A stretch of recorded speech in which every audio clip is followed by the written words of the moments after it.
The following may contain offensive language, adult humor, and or content that some viewers may find offensive. The views and opinions expressed by any one speaker does not explicitly or necessarily reflect or represent those of Mark Radulich or W2M Network. Please listen with caution, or don't listen at all.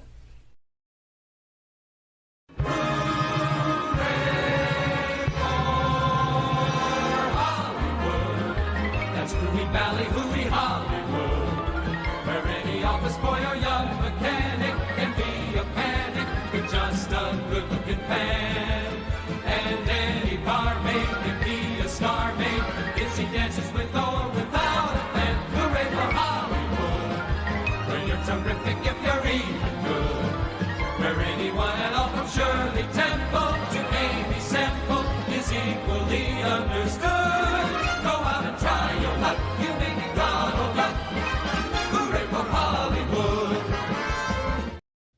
Ladies and gentlemen, boys and girls, children of all ages, you are listening to a Radulich Broadcasting premiere podcast, Damn You Hollywood, and I had to move him to the side. Ladies and gentlemen, your host, Robert Winfree, yay! Yay. That was exciting. Yes, I'm very excited to be here, ladies and gentlemen. Tonight, we will be talking about the sword of Damocles hanging over my head for the last 2 weeks.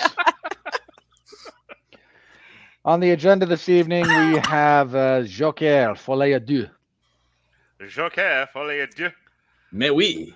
Is it 20? Anyone else want to get the French out? Is a 2024 American jukebox musical, psychological thriller film, so to speak, directed by Todd Phillips from a screenplay he co-wrote with Scott Silver, loosely based on the DC Comics character. He and an AI wrote this. I'm not convinced the other guy's a real person. Yeah. It is a standalone sequel to Joker 2019. The film stars Joaquin Phoenix reprising the title role as Arthur Fleck, with Lady Gaga joining as his love interest, Lee Quinzel. Zazie Beetz also reprises her role from the previous film. No one cares. With Brendan Gleeson, Catherine Keener joined the cast. It is produced by Warner Brothers Pictures.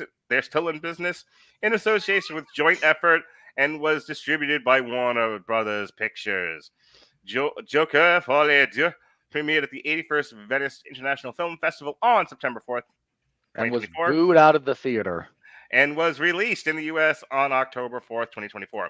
The film, get this, received negative reviews from critics who praised the cinematography and performances by Phoenix and Gaga, but criticized the musical numbers, story, and screenplay as they rightly should have. It has grossed $114 million worldwide against its $200 million budget. More on that in about an hour. Robert, who do we have with us tonight? Well, we have the clowns, Mark. And for those of you listening only in the audio section, I'm not being insulting. 2 of them are in clown makeup. Damn, skip it. Send in the clowns. Dressing as Harley Quinn, we have Dorian Price of Freaky Pictures and its offshoot Freaky Pictures for all of your E-related needs. And its subsidiary Wonder Pictures, because if it's good, it's a wonder. It's a wonder. How you doing, Dorian? Not too bad, boss. How are you? Well, we're here. Mark's over there in Hurricane Alley. The rest of you are in Tornado Alley, and it's a thing. Yeah, I'm about to be hostage for the next week, so let's make this a good podcast so that so that I'll be here next week. Mark, watching this movie, you couldn't possibly think anything bad would happen to you in a prison for a week. Oh, absolutely not. Our other clown for the evening, welcoming back Mick Wanamaker. How you doing, Mick? Hello. And Alexis Hejna, who is questioning all of her life choices, much like I am. Like, seriously, I agreed to spend my birthday with this. Yes, you did. You passive-aggressive thing, you. All right. Yeah, by the way, Dorian, thanks for showing up to my party, and thanks for the call you were going to make today. Yeah. Oh, my God. Completely to hell. I literally had to go see the movie today because work's been so crazy. Like, Michaela and I just got back from seeing the movie, so it was damn fresh in our minds. But we were like walking up to the hilt. She was working, I was working. We like ran out the door to hit the 4:15 showing. So I haven't talked to anybody who doesn't pay me. About to start telling you about the football game I'm watching. Robert. How much money are you losing, Mark? This week, this week or today. Hey, Most Robert. recently. Well, yeah, we need a little bit of background here. Normally, we don't like to spend too much time rehashing stuff for sequels, but this movie is at least partially Todd Phillips being pissy at himself and everyone who liked the first movie. So we've got to talk just a little bit about the 2019 Joker. So, Mark, you rewatched that recently. I believe you showed it to your children because you want them to grow up hating you. And okay. So All right. Thank you, Cheryl. if I can take you back to 2019 briefly. before the world ended. Before the world ended, you gotta, some context is key here. We're a couple of years into Hollywood shifting to a lot of female-led, action-oriented movies, a lot of gender swapping, race swapping. There's a lot going on in big IP blockbuster movies that a lot of fandoms / toxic fandoms, depending on who you ask, did not love. That's kind of the beginning of it. This is also in the wake of the Me Too thing that was happening at the time. So there was a lot of sort of pointing at men and going, you're all bad. And so out comes Joker in 2019, and it's sort of speaking to an angry, disaffected, disillusioned, disengaged part of our society. And whether it was meant this way or not, whether they took the wrong messages or not, a lot of people identified with the character of Arthur Fleck. Did they want to murder 5 people and start a riot? Maybe not. But there was definitely an element of, I'm feeling my moral compass being smashed. I'm feeling my social contracts being shredded, and the pillars of civilization that are keeping me into participating in this world appropriately are crumbling around me. I might just lash out. A lot of that going on. And I watched the 2019 Joker, and I loved the movie, but it made me extraordinarily sad. And I remember telling Robert and Alexis after the movie was over, I went up to my car and like physically full body sobbed. Yeah. Like I really like came apart. Like I kind of walked out in sort of a haze, got to my car and was like, and just exhaled, and like all of this emotion came out of me. And I said at the time, we don't need to rehash the reaction to that, but I said at the time, I don't quite know how to talk about this movie. I don't know how I'm feeling. Then I listened to our podcast that we did at the time, and I somewhat articulated it then. And then I rewatched it with my kids 1 or 2 weeks ago, and I re-listened to the podcast, and I gave this some more thought. And I think what made me so emotional, what made me sad about the movie, was what I had started this recitation with, that given the right amount of circumstances, the lack of resilience, personal resiliency, whatever the circumstances might be, that could be any one of us. More to the point, that could be me. Shred my social contracts, reduce the pillars of civility to dust, and break my moral compass. That's absolutely a possibility for me. And it made me sad to think about that for myself. It's admitting a lot here, but I feel comfortable in doing so. I don't want to be that person. I don't want to be Arthur Fleck. I don't want to lash out violently against people. And it made me sad to think that maybe someday I could, if given the right amount of circumstances. It's something that Jesse and I have talked about, Robert and I have talked about on other podcasts, that falling down one bad day. And, you don't quite have the resiliency and faith of Job, and you fucking lose your mind. It's a scary thought. It's a sad thought. It's frustrating. And that's what the movie got out of me. And I said on the podcast at the time, and this is where I can get reactions from people and conversation. I said at the time, do this once. Do this only once. Get this out of your system. Make this movie. Have it had the reaction that it did. It made over $1 billion. Clearly it resonated. And then never do this again. not this way, not with this character. There was absolutely, and Alexis actually asked the question on the podcast, do you think there should be a sequel? And I said at the time, and I am doubling down on this, there didn't need to be a sequel. There should have never been a sequel to this. And when they announced Joker Folie Deux, I went, I give up. There is no talking to Hollywood executives. They have lizard brain. They saw $1 billion and threw all the context and the baby out with the bathwater. And I went into this movie willing to give it a try, but I did not have a lot of hope based on everything I just told you. So I'll open it up to the floor. Robert, you first, and then I'll just kind of go around the horn here. I've said a lot. What do you want to add, react to? What's on your mind? I'm just going to echo a little bit of what you said. There's a lot of the disaffectedness of society that was building in 2019 that Joker spoke to. And it seemed to affect men disproportionately to women, but I do think it would be a mistake to pretend that women don't resonate with that feeling. It tends to be different, but we've all been there. I mean, the best person in the world has had their bad day where this is how they feel, and the danger is when you get stuck there. Yeah. So, I mean, I stand by pretty much everything I said when we reviewed it the first time. I think the big thing that holds up in that movie, if you rewatch it, predominantly Joaquin Phoenix's acting, because that's a tremendous performance. But we talked about it at the time, and I'm going to double down on it. Now that I've seen this one in particular, the cinematography in the first one is exceptional. They know how to use the camera properly in that one. There's so much great framing. They make Gotham feel like a real place. And it feels like you don't want to be there. So there's some really good stuff about the first one. But I was with you guys. Like, there was a bit where we kind of like pitched back and forth. How do you think they're going to end Joker? Because before we'd seen, like, okay, how is this going? What are we going to do here? And I think, again, mostly to the question that Alexis raised, like, should there be a sequel? Well, we all kind of said no even before we saw this, and now that I've seen this, I can pretty definitively say no.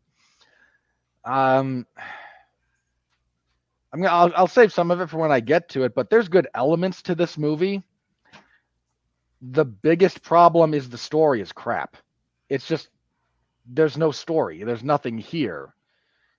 So, brief preview of some of my thoughts for later. Yeah. So Dorian, we've said a lot. I've said a lot. If you want to pick any part of that and take a bite, or kind of throw your own 2 cents in addition. Well, first of all, I do want to shout out Kirsten Cruz, who commented saying her life is now complete. Kirsten's an old friend of mine who's a huge Harley Quinn fan, and since she couldn't be on the podcast tonight, I had to stand in her honor in full Harley Quinn makeup and costume, which she does 1,000 times better. So thank you, Kirsten. I'm glad you're here. However, also want to comment that was made here by Mr. Scott Briggs, and I will read it very quickly. Question is, though, who in their right mind talked the suits into a meeting at Warner's and sold the movie as a musical? That's not exactly a blockbuster strategy. He's not wrong, but there's been musicals that have done well. I think La La Land, in a way, being a musical, made a lot of people happy and such like that. And with the madness element of what the title itself talks about, Folie Deux is a madness shared between two. This is the introduction of Harley Quinn into this this Joker's mythos, his lore, and Gaga does a fantastic job with it. I think the musical numbers should have been more in the continuing madness cycle that the first one did, where so much of it was not actually happening. He was never with the girl; it was all imaginary. I feel as his madness grew, we really should have taken that and expanded upon it. And we see the universe kind of cracking around him as he's going more insane for these musical numbers. And the songs were kind of all over the place. Like, I think they're from a distinct time period, and we got a lot of Sinatra and like Rat Pack style stuff and like old golden age of Hollywood style musicals. But and I'll get to this more in my craft review, but I'm gonna leave it with I don't want to hate this movie. But it feels disjointed, whereas the first one was an homage to Scorsese's Taxi Driver, and obviously King of Comedy kind of mixed into one. I feel like there's one more movie of Scorsese's I'm forgetting, but whatever. Someone will explain it to me in the comments and tell me how stupid and wrong I am. But I felt this one did not have the path the first one was on, whereas the first one, like, okay, I am not a huge fan of the Joker character at all. Never have been. Scarecrow is my boy. I've always liked Farley. That's, but I felt when I finally sat down and watched the Joker movie, because enough people would like, dude, you got to watch this. You're a comic book fan. I know you hate the character, but this is a really cool, as a director and a writer, you'll love it. And I did. I really enjoyed the first one, not because I was like, man, yeah, Arthur, I'm with you, bro, all the way. But it made enough sense as a character piece that I'm like, I can see this being the origin of the character that we all know. And again, character that came out in 1940, and in about a decade or so is going to be, or a little over a decade, is going to be celebrating its 100th anniversary. I feel like, and again, I'll get to it later, this didn't land the same way as the first one. Go ahead, Nick, or rather Alexis, and then Nick. We're talking about the first movie, things that I've said, stuff Robert brought up. Anything you want to just You're muted, revisit with Alexis. the first? Yeah. Oh, you're muted. Sorry, the dogs were barking there, and I completely forgot I'd hit anything that you want to revisit about the first movie? Well, it's interesting because when I asked if there should be a sequel, I wasn't actually thinking about literally continuing the story. One of the things we talked about a lot that is resonated with the Joker is that we never know his background. Robert, I remember specifically you had mentioned that when they do that cut at the end to Joker in the facility, you had half expected the therapist to say something to the effect of, well, that's an interesting story, but it's completely different than the one you told me yesterday. Yeah. That's how I would have ended it personally, but that puts it more into comic book continuity. And then you close with Joaquin Phoenix's crazy laughter, because why not? He had a good one. So when I suggested a sequel, it was not actually continuing the story of what happens next, now that he's been arrested, what happens with his trial. It was, what if there was a different story? What if, again, what we had just seen didn't actually happen? What if it was just another one of those crazy theories about the whole, how I got these scars kind of a thing?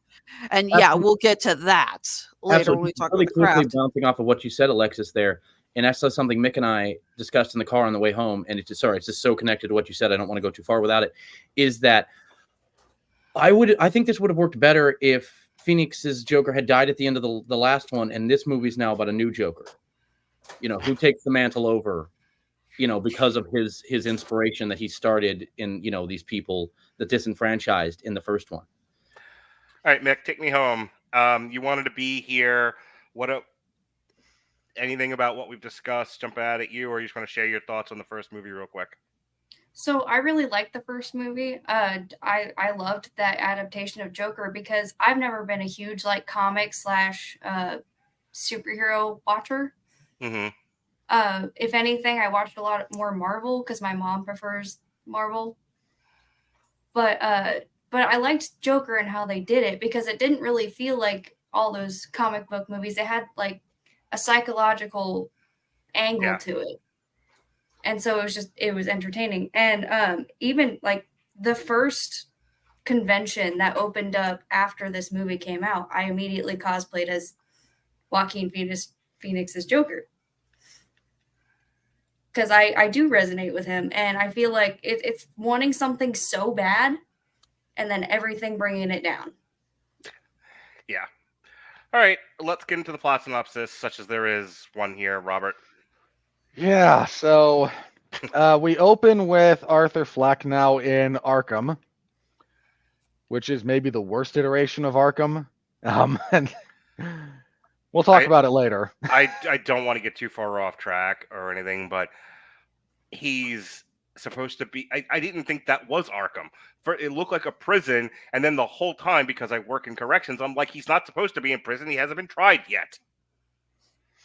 Yeah, we'll get to it. So we Yeah. open with him there, and we meet a few of the other people in his ward. He's kept in very inhumane conditions, like borderline. Like we're just barely skirting all kinds of human rights and legal violations here with this place, but we're just on the other side of it for the most part. Notably amongst the characters we meet here is Brendan Gleeson, who plays the chief guard. And I got to give Gleeson a big thumbs up for this role, by the way. He maximizes a very small role, but a very important one. Yeah. And the basic story going on here is we're trying to get Arthur ready for trial. He's kind of shut down. And his lawyer's pushing a dissociative identity disorder angle on all of this. Yeah, because that always works. Especially, let me save it for later. That's a craft complaint I have that I will hold off on. But that's the angle they're trying to work for, and he's very much out. He is almost dissociated from his existence at the moment. He's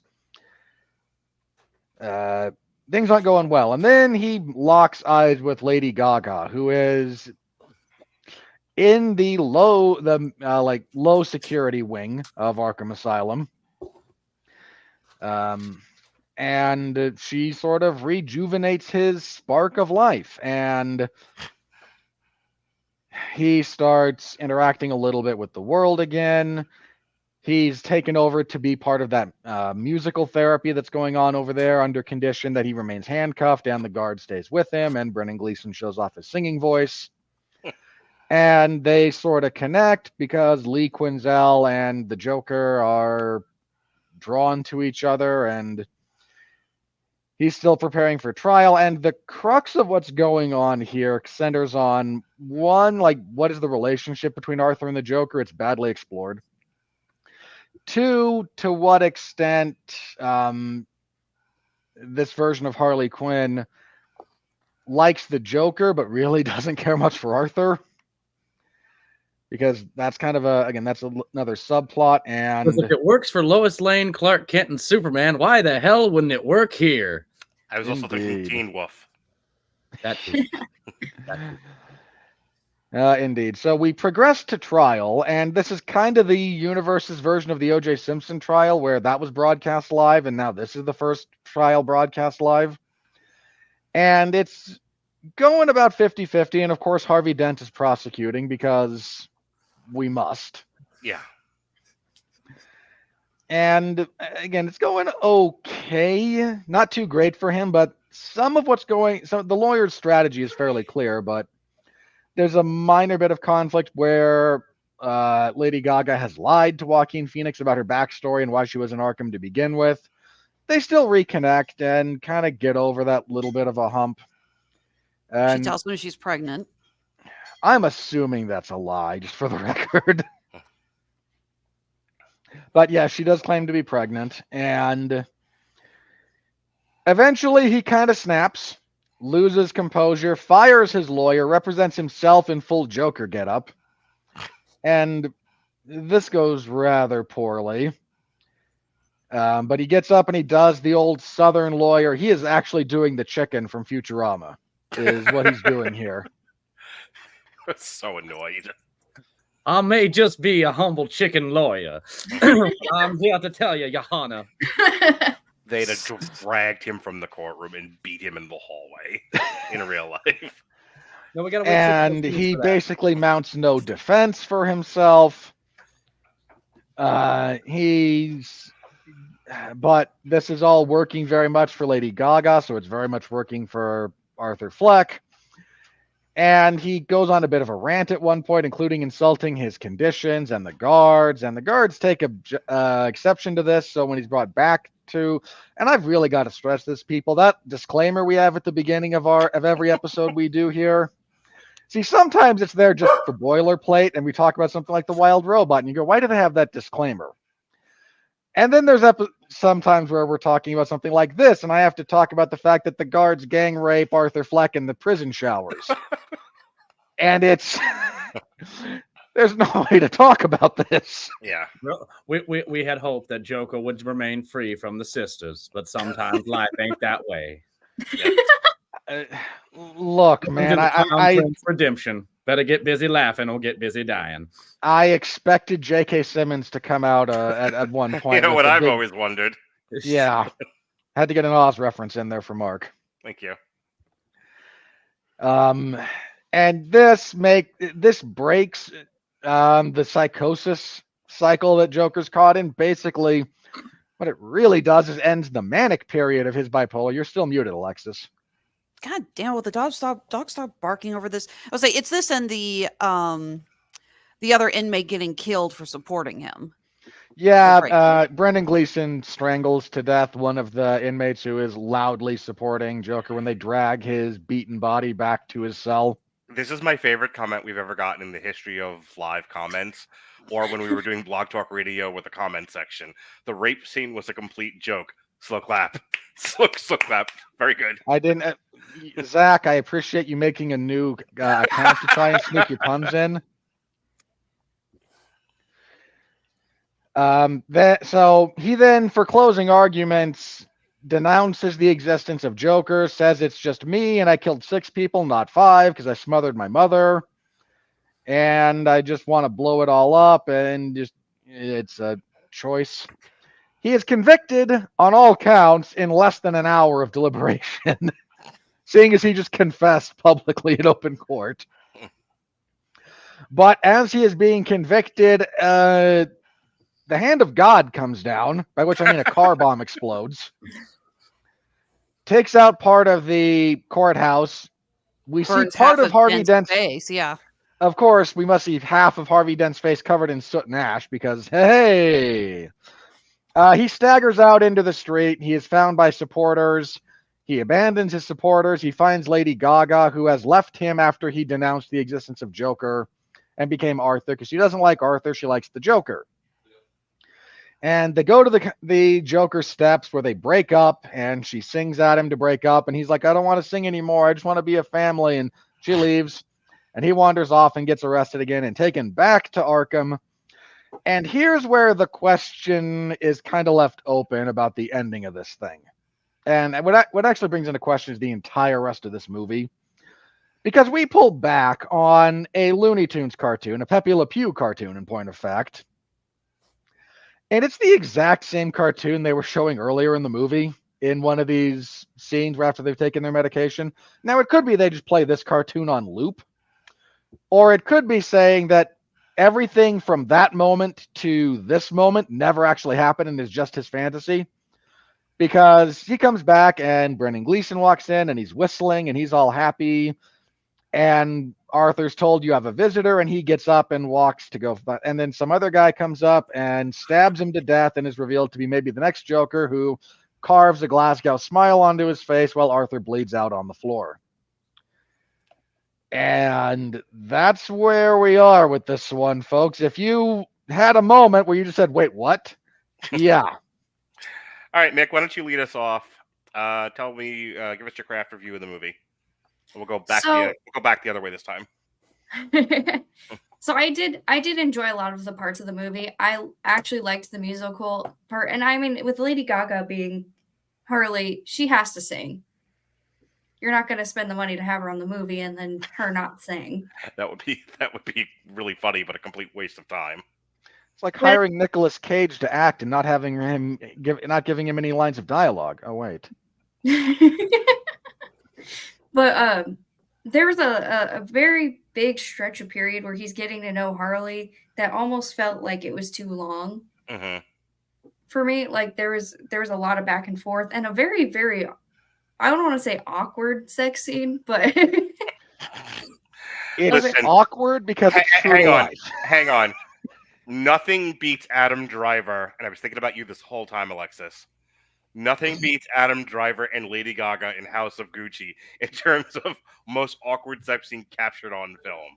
Oh, I've seen. I trust me. I actually was thinking the same thing during that sex scene in solitary confinement. I was like, well, Yeah. at least it's not as painful as Lady Gaga's previous love scene. They seem Hey, like I watched Cameron Diaz do that to a car. I don't want to hear it from you guys. I watched that. And I'm like, well, that seems like two half crazed people fucking in a cell. That seems fine, as opposed to what Adam Driver and Lady Gaga did in House of Gucci, where it was like they let two dogs out on each other with a piece of meat, and you're like, well, whatever happens, happens. You can keep going. And so whenever he has this break after like he gets, beat up after coming back from the trial, doing it his way, being his own lawyer, I guess. I almost expected him to snap more. Like Arthur is not there anymore, but that they went a totally different direction, which is fine. It's not what I was expecting. I feel like it would almost be better that way. But There's a lot that would have made this better. But the ending, my jaw was literally dropped for like 2 minutes. This was her face. The whole time. As soon as he stabs him, I was just I couldn't believe it. And then I was like, it could be like them wanting to do more sequels with having this new Joker. Arthur is not relevant anymore, and then because he doesn't want to do it anymore, he just wants to be Arthur. But we'll see what happens next, I suppose. I guess in conclusion, I didn't hate this movie. I did enjoy it. There were some things that could change, but I didn't hate it either. That's the thing. Like, there's things I hate about it, but I didn't hate the movie. Like, for fuck's sake. Hey, I gotta reboot myself. Go ahead, Alexis. I was gonna say, I just love that was the image of the freezer and that pained look. Okay, so Robert, you mentioned about how gorgeous the cinematography was in the first movie. I want to build off of that because this movie was beautiful to look at. The fantasy sequences are gorgeous. I mean, majority of this movie is shot in either a prison or a courtroom, and they really do an amazing job with it. I absolutely loved how gorgeous it was. Specifically the scene where they sing The Joker. That's where Arthur basically breaks and decides to represent himself.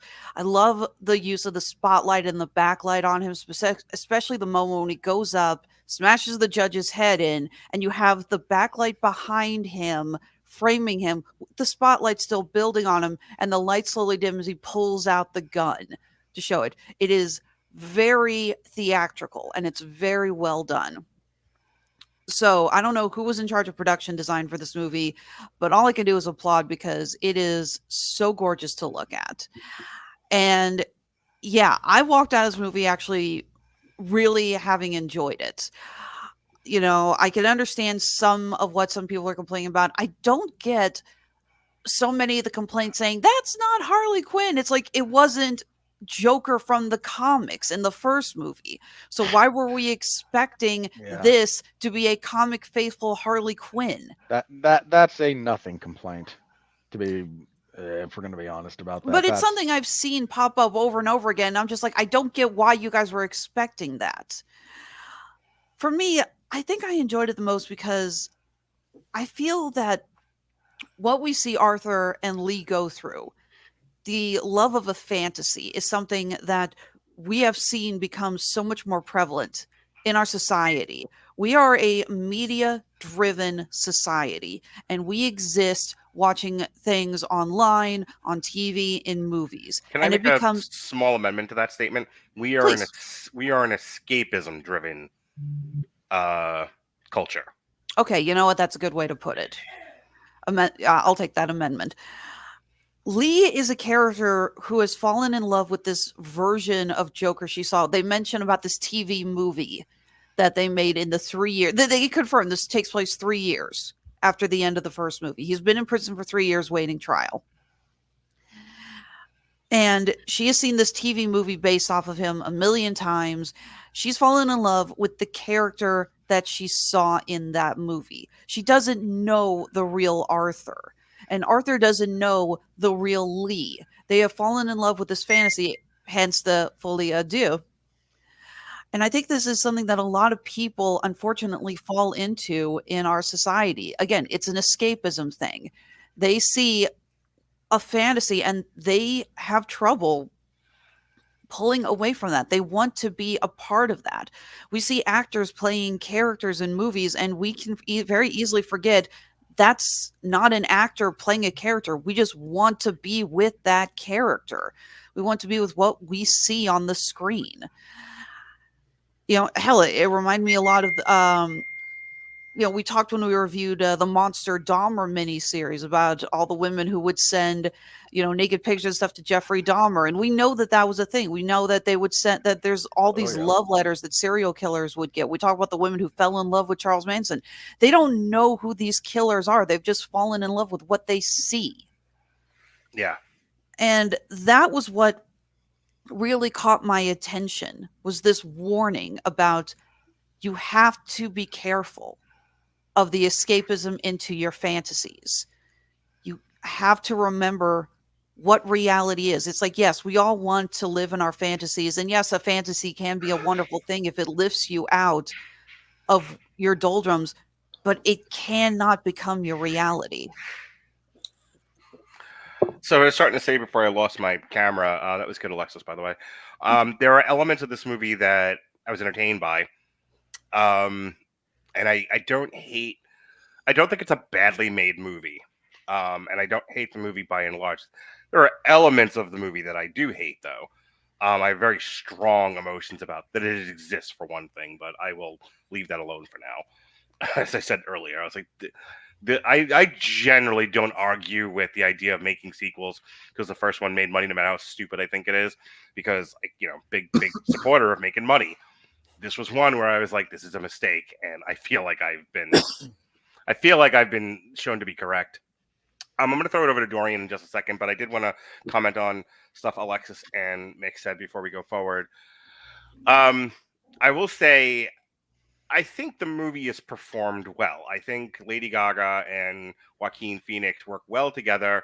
I think they have an interesting sexual chemistry, and I enjoyed, isolated from the rest of the movie, I enjoyed the musical sequences. Your mileage may vary. You may not be, you know, whether you like the music or like musicals. I tend to like both. So my problem was I don't feel like they were integrated into the narrative as well as they should be in a musical.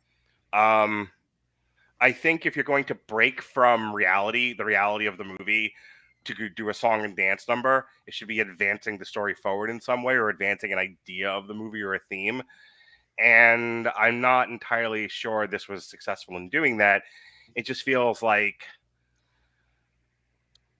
it was a weird sort of mirror vision thing happening where if I kept thinking as the movie rolled on, this feels like a variety show. And that's almost the aesthetic that the movie goes for in a lot of the song and dance numbers. Is it's, you know, like so much of the Joker movie is set at that universe's version of the Tonight Show. Like this one felt like one of those like late 70s era, early 80s variety shows, and they would just keep cutting to it. And I was like, okay, but what does that tell us about these characters? What does that tell us about what's going on in this movie? Or are you just doing this because that was what would have been done at the time?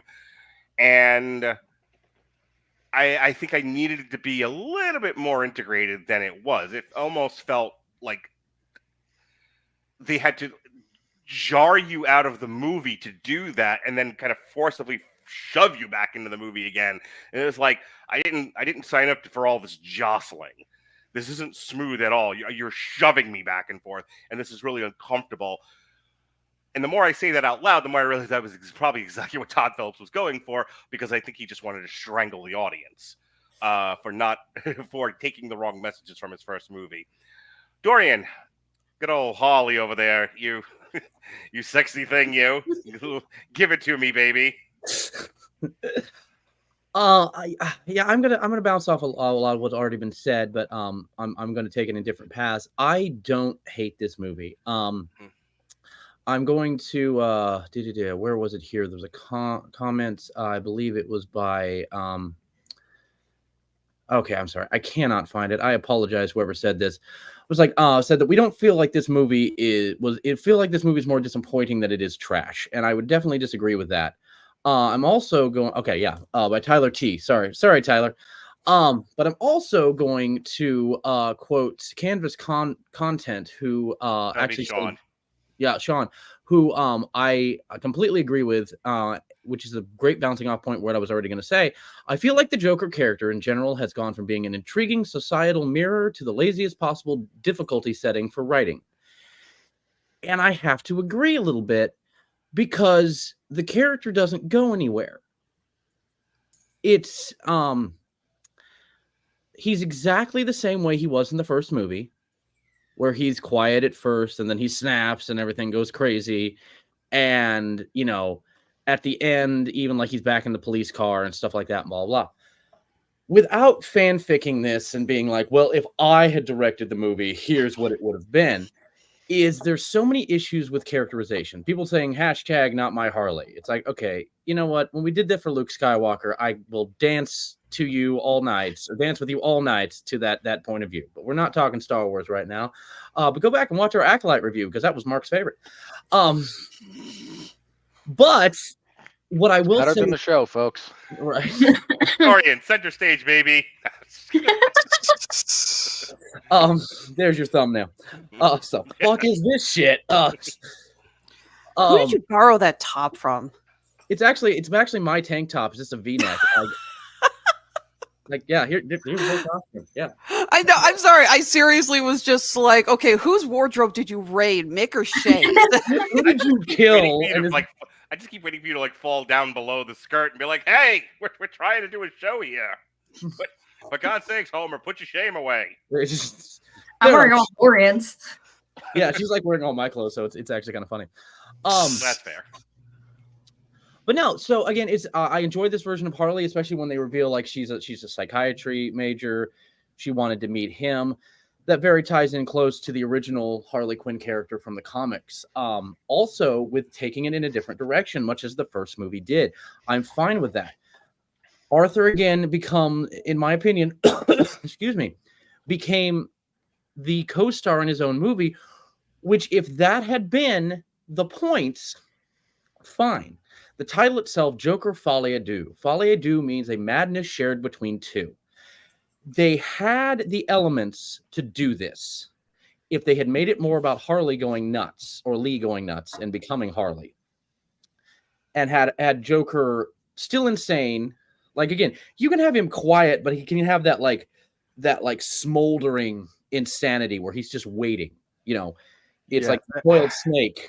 The fact that this movie takes the first hour and like 10 to 20 minutes to just redo the first movie in terms of the character arc is a giant problem. Exactly, because again, Arthur is interesting once he becomes thank you, Canvas Convent, Dorian working it, and I will brook no arguments. Thank you, baby. Thanks, Puddin'. But again, we go from Sad Arthur to Insane Arthur, like I said. A madness shared between two. The minute they said Assistant District Attorney Harvey Dent, I went, oh shit, here we go. We're gonna kick out the jams here because Harvey from the comic books has kind of the same issue. He's got like this suppressed version of himself, a different version that will eventually become Two-Face. And had they played this more, I think, since the first movie is an homage up to Taxi Driver and King of Comedy, if this had been an homage to like Silence of the Lambs and a similar kind of a darker musical, maybe in the way of like Repo the Genetic Opera or Sweeney Todd, where you use your insanity for this, I think it would have been great. Again, I enjoyed parts of it. Again, as always, the movies, the cinematographer for this is genius. He lights his scenes correctly. I mean, even with the again, we've talked about maybe this is all just a dream. When they have the overhead shot of them walking him through the rain and they've got their umbrellas and he's just getting drenched and they're all different color umbrellas. It's like, yeah, we may not be in the world we think we are. Blah, blah, blah. It's beautiful, and I know they were trying something new, which I'll always support. But this needed more time in production. Even just the director coming out and going, guys, we have something really great for you. I know you've been excited. We've been talking about it. It doesn't seem like it's happening. It is. We are fine-tuning this blade so that it can be exactly, it can be different from the first movie, but, still something that continues the world. Since I talked about Harvey Dent, I want to stop there very, very quickly.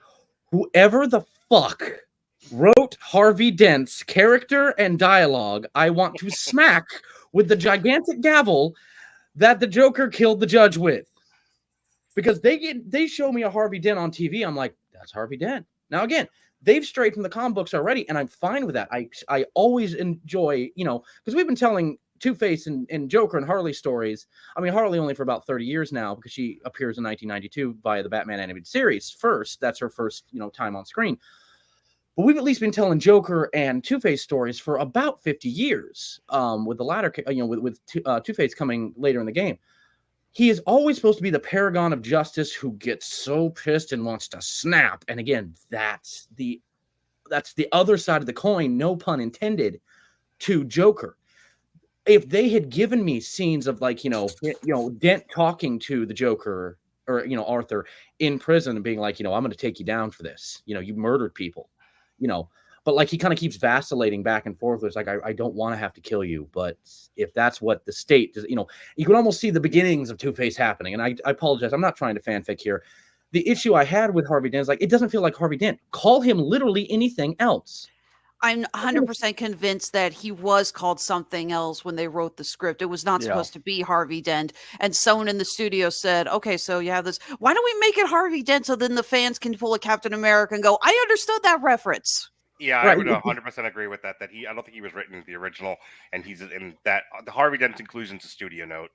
Yeah, and the ash and burn on the face again. That was definitely look, see, audience, see, we get it. It's like, I will admit that was a stupid idea. It was not done to further the character or develop the DC universe. It was done as a snap, grin, grin, wink, wink, nudge, nudge, say no more. Right. Get it, got it, good. Got that, audience? But sorry, Michaela. So what if I shake your hand thusly? Would you kindly? Sorry, Michaela, you said something and Alexis and I just fucking snowplowed over you. I was going to say, the whole time he was in the courtroom, he just reminded me of a dude bro. Yeah, he was another one.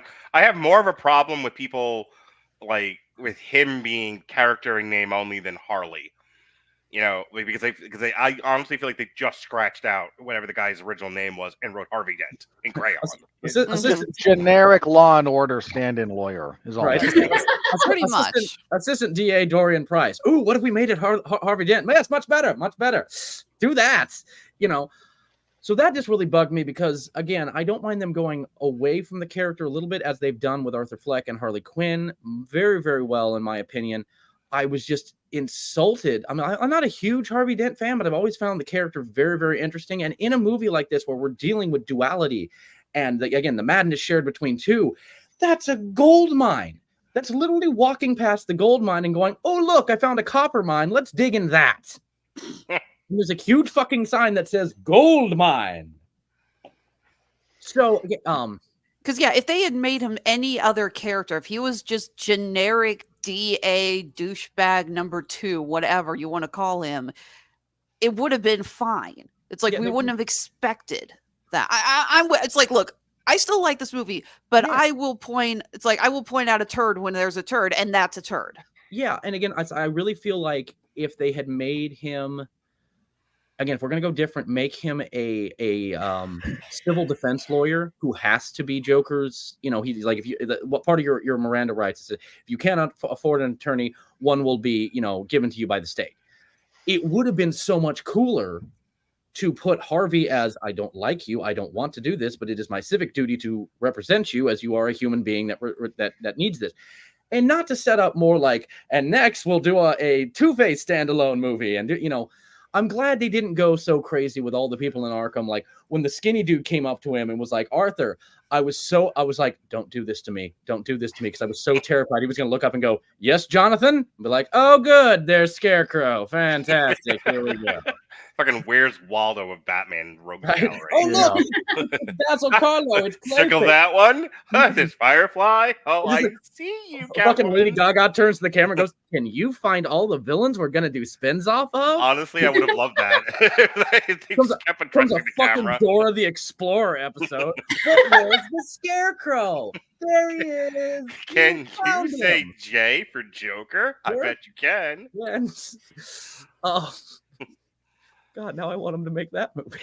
Yeah, really, I Todd like. running I'm like, drunk, what if Sesame Street but Batman villains? Keep going. right? You Can know that tell book already me how exists. to get to Arkham Street. But no. So again, it's this is a fine movie. If you enjoyed the first one, go. Yes, thank you. Vamonos. Sorry.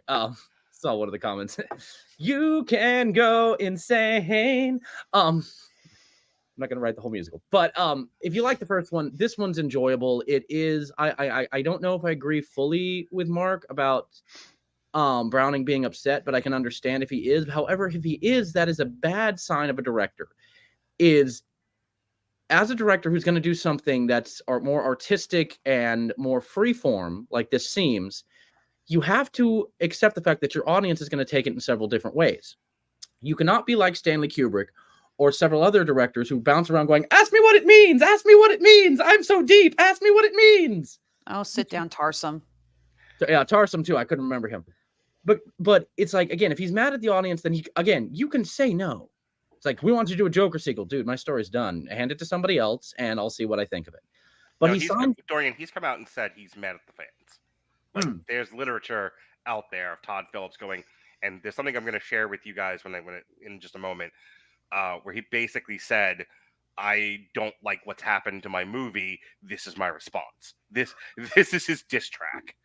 But And to He's all of also us. said he's done with the DC universe. He's told Warner Brothers essentially, "I'm making this for you, and then I quit." Yeah. Huh. Yeah. And- Which speaking of Jason Blair and setting the Master's house on fire, Jesus Christ. and again, I would be interested, and I told Michaela about this because after we watched the first one, we were kind of talking about it in progression for this one. I enjoyed what the first movie did, and because, in my opinion, it and I'll kind of wrap up with this as my last point on not only the first movie but also this one. Instead of going with a trend that I have brought up before on different shows, where it's like, "Oh, it's okay that the Joker has murdered hundreds of people," even though at this point he's only murdered 6. Because his life was really shitty. Okay, dude, I'm an abused kid, real life. If I go out and I murder 10 people, my ass is going to jail. That's the game. We're done, go home. Your traumas are important and they should be understood by people and taken into consideration, but your actions also tie into that. In the first movie, what was beautiful about it is they didn't paint him as a hero. Even the scenes where he's on top of the police car and he's like, got his arms spread and everyone's cheering for him. It's like, you have turned in to a monster that is bringing out the monster in everyone.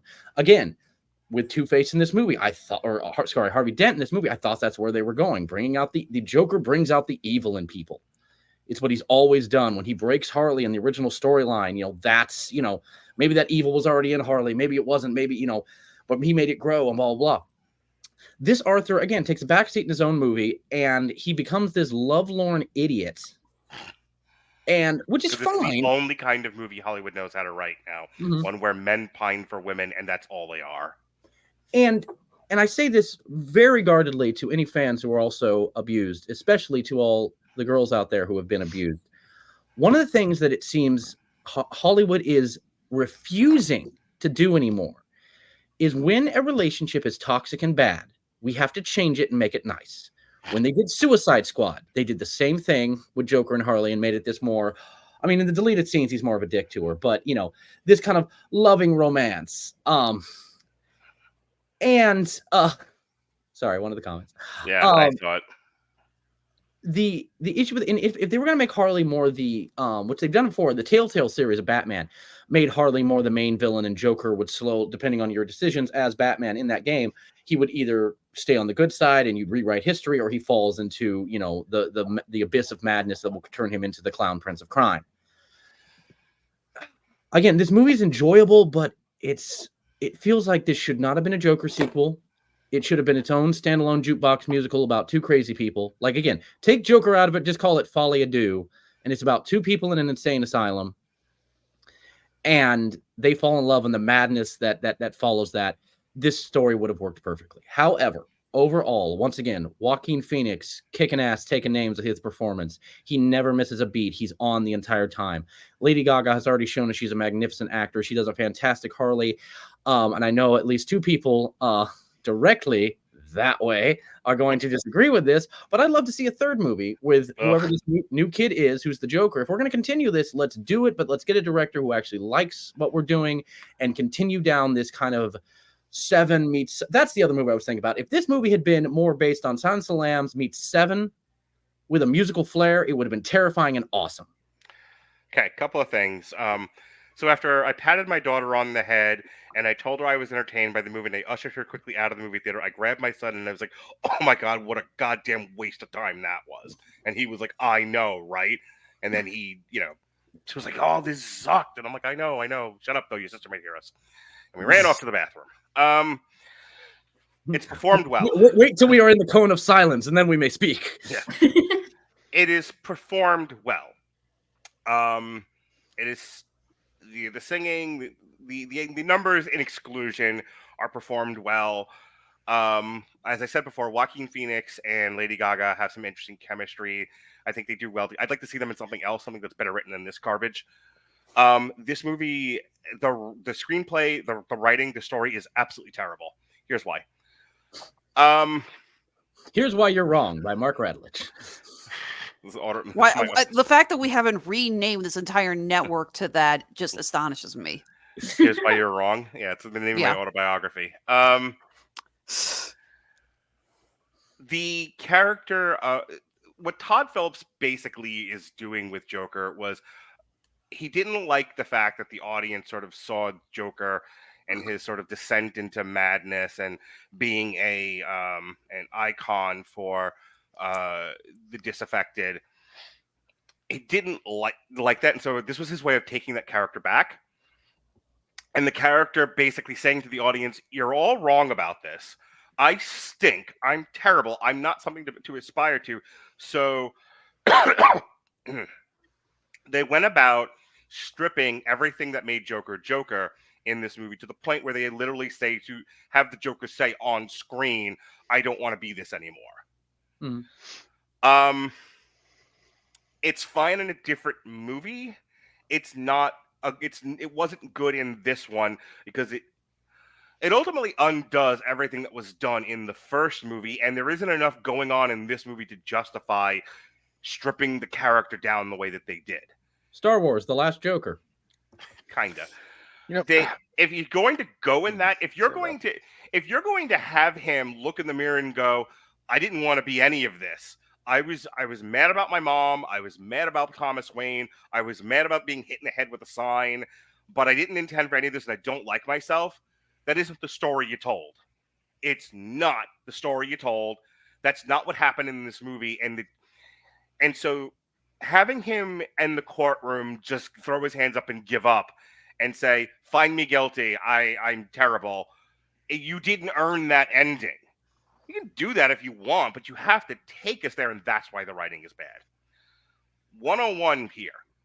In order to get to the ending that you want, you have to write that story. That story isn't what's written here.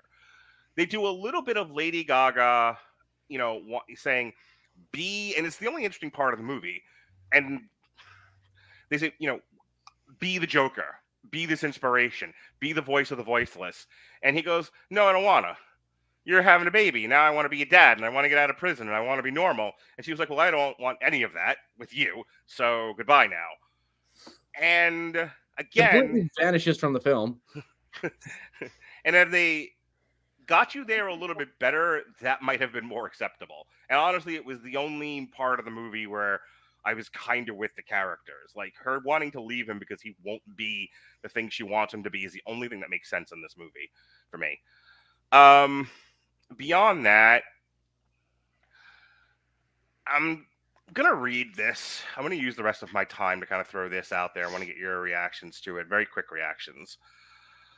Critics noted that the film is a work of metafiction that is designed to intentionally antagonize audiences who were fans of the first film. I'm reading this from the themes and analysis of the wiki.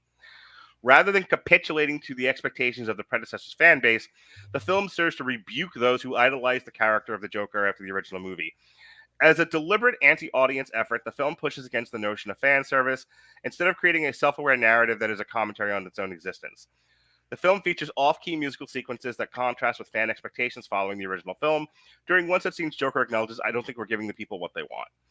Gaga's portrayal of Lee Quinzel can be viewed as a stand-in for audiences who were fans of the first film, with a comment about becoming obsessed with Arthur after having seen a TV movie based on his life, reflecting the audience. The finale, where Arthur's crimes are trialed and he is made to seem sad and pathetic, represents an effort by Phillips to subvert and undermine audiences who saw Arthur as heroic in the first film. And the trial reiterates the events of the first film in a way that is intended to be dissatisfying and alienating to the audiences. And here's what I want to say that I'll give you guys just a minute to react to. I'm not against Todd Phillips being frustrated with his audience. Sing it, brother, I've been there. Here's 10 years of podcasting. That's what you're focused on?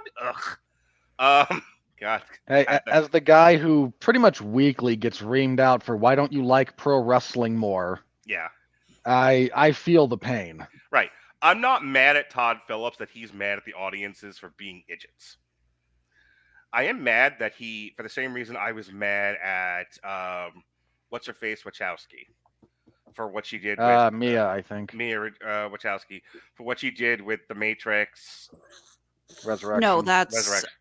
no, that's not Was that Mia or was that the other one? Lana. Lana. Right, Yeah, right. Mia Wachowski is the actress from the Tim Burton Alice in Wonderland. Lana Wachowski. We talked about this offline before the show started tonight, and I said I was going to talk about it here. If you go back to our Matrix 4 review, we said at the time, if you want to use film to work through your trauma, no one's stopping you.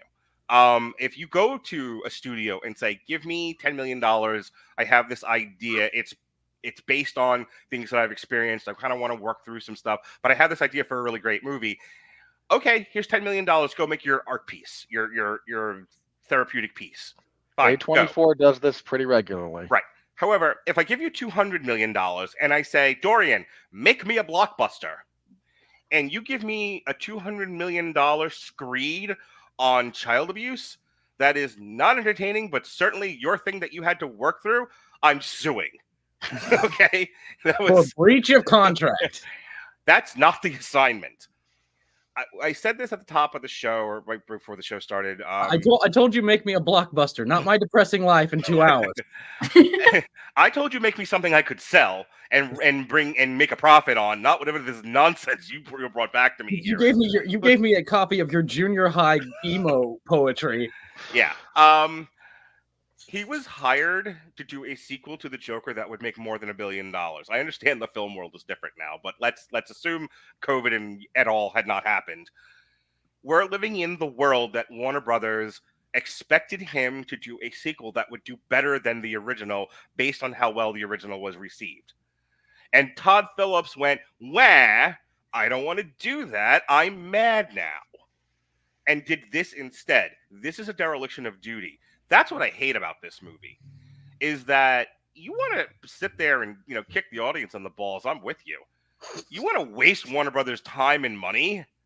No. As a business person, I don't agree with this, and I don't think anybody who has a lot of money to spend on film should ever let this man make a film for them ever again. To the odd house with you, Todd Phillips, never to be seen again. Mick, I kind of threw a lot out there. Did you want to comment on anything? So, thoughts. Thoughts. I have them. No. So if that's what he was going for, then he definitely executed that, because I think that was all of our gripes were just those, like, he's not the Joker anymore kind of thing. And if that was like his point, but I also feel like picking up a project like this just to do that is kind of shitty. Yeah, it's not kind of shitty. It's way shitty. It's very shitty. I paid you to do a thing. You ran in the opposite direction and burnt down my house. Right. You're doing this as you ran backwards. Yeah. look, let's put this in very simple terms. If you're hired to stock the shelves at Walmart and instead you knock over the aisles and scrawl a smiley face on the floor and say have a nice day, like what are we This that's is my kind of what's thoughts going about on here. This is my thoughts on Walmart. No one asked you for this. Not a single person. He's like, Like a better comparison, like I paint, and so if I did a portrait of somebody and then I just totally scribbled out their face and then wrote "I hate you," what's he write? Writes in the book in the movie? I hope you get cancer. yeah, Okay, that scene was funny. that was so good. But yeah, no, it's not. That's not a good way to do that. No, it's not. By the way, your portrait thing, I just like, and so I would like you paint. We would like to paint a portrait, and you're doing it like voila, it's like a fucking mustache, and like, I didn't ask for this. I didn't Then ask that's not for a what I wanted. caricature. I know, but this is what I think of you. What the fuck? Nobody asked you for this. It would be a different, or you're over here. It'd be a difference between a character because you're expecting something that's a little out of proportion instead of asking me to do like an accurate painting of you. And I'd be like, well, I hate you. So. All right. Anybody have any burning desires on what I said? If not, I'm going to throw it to Robert. I do real quick. Go ahead, Coffee McGee. Is again very much like what Michaela and you were just saying, but I want to take it a little further. Yeah. Is if I'm telling the Robert Winfree story, I cannot go then into comic books and go, well, I'm actually going to tell his story as if he was Green Lantern. That's not going to make any sense, Yeah. But I'd love to see the universe where that exists. Right. Save this Green Lantern. Save yourself. Go fuck off.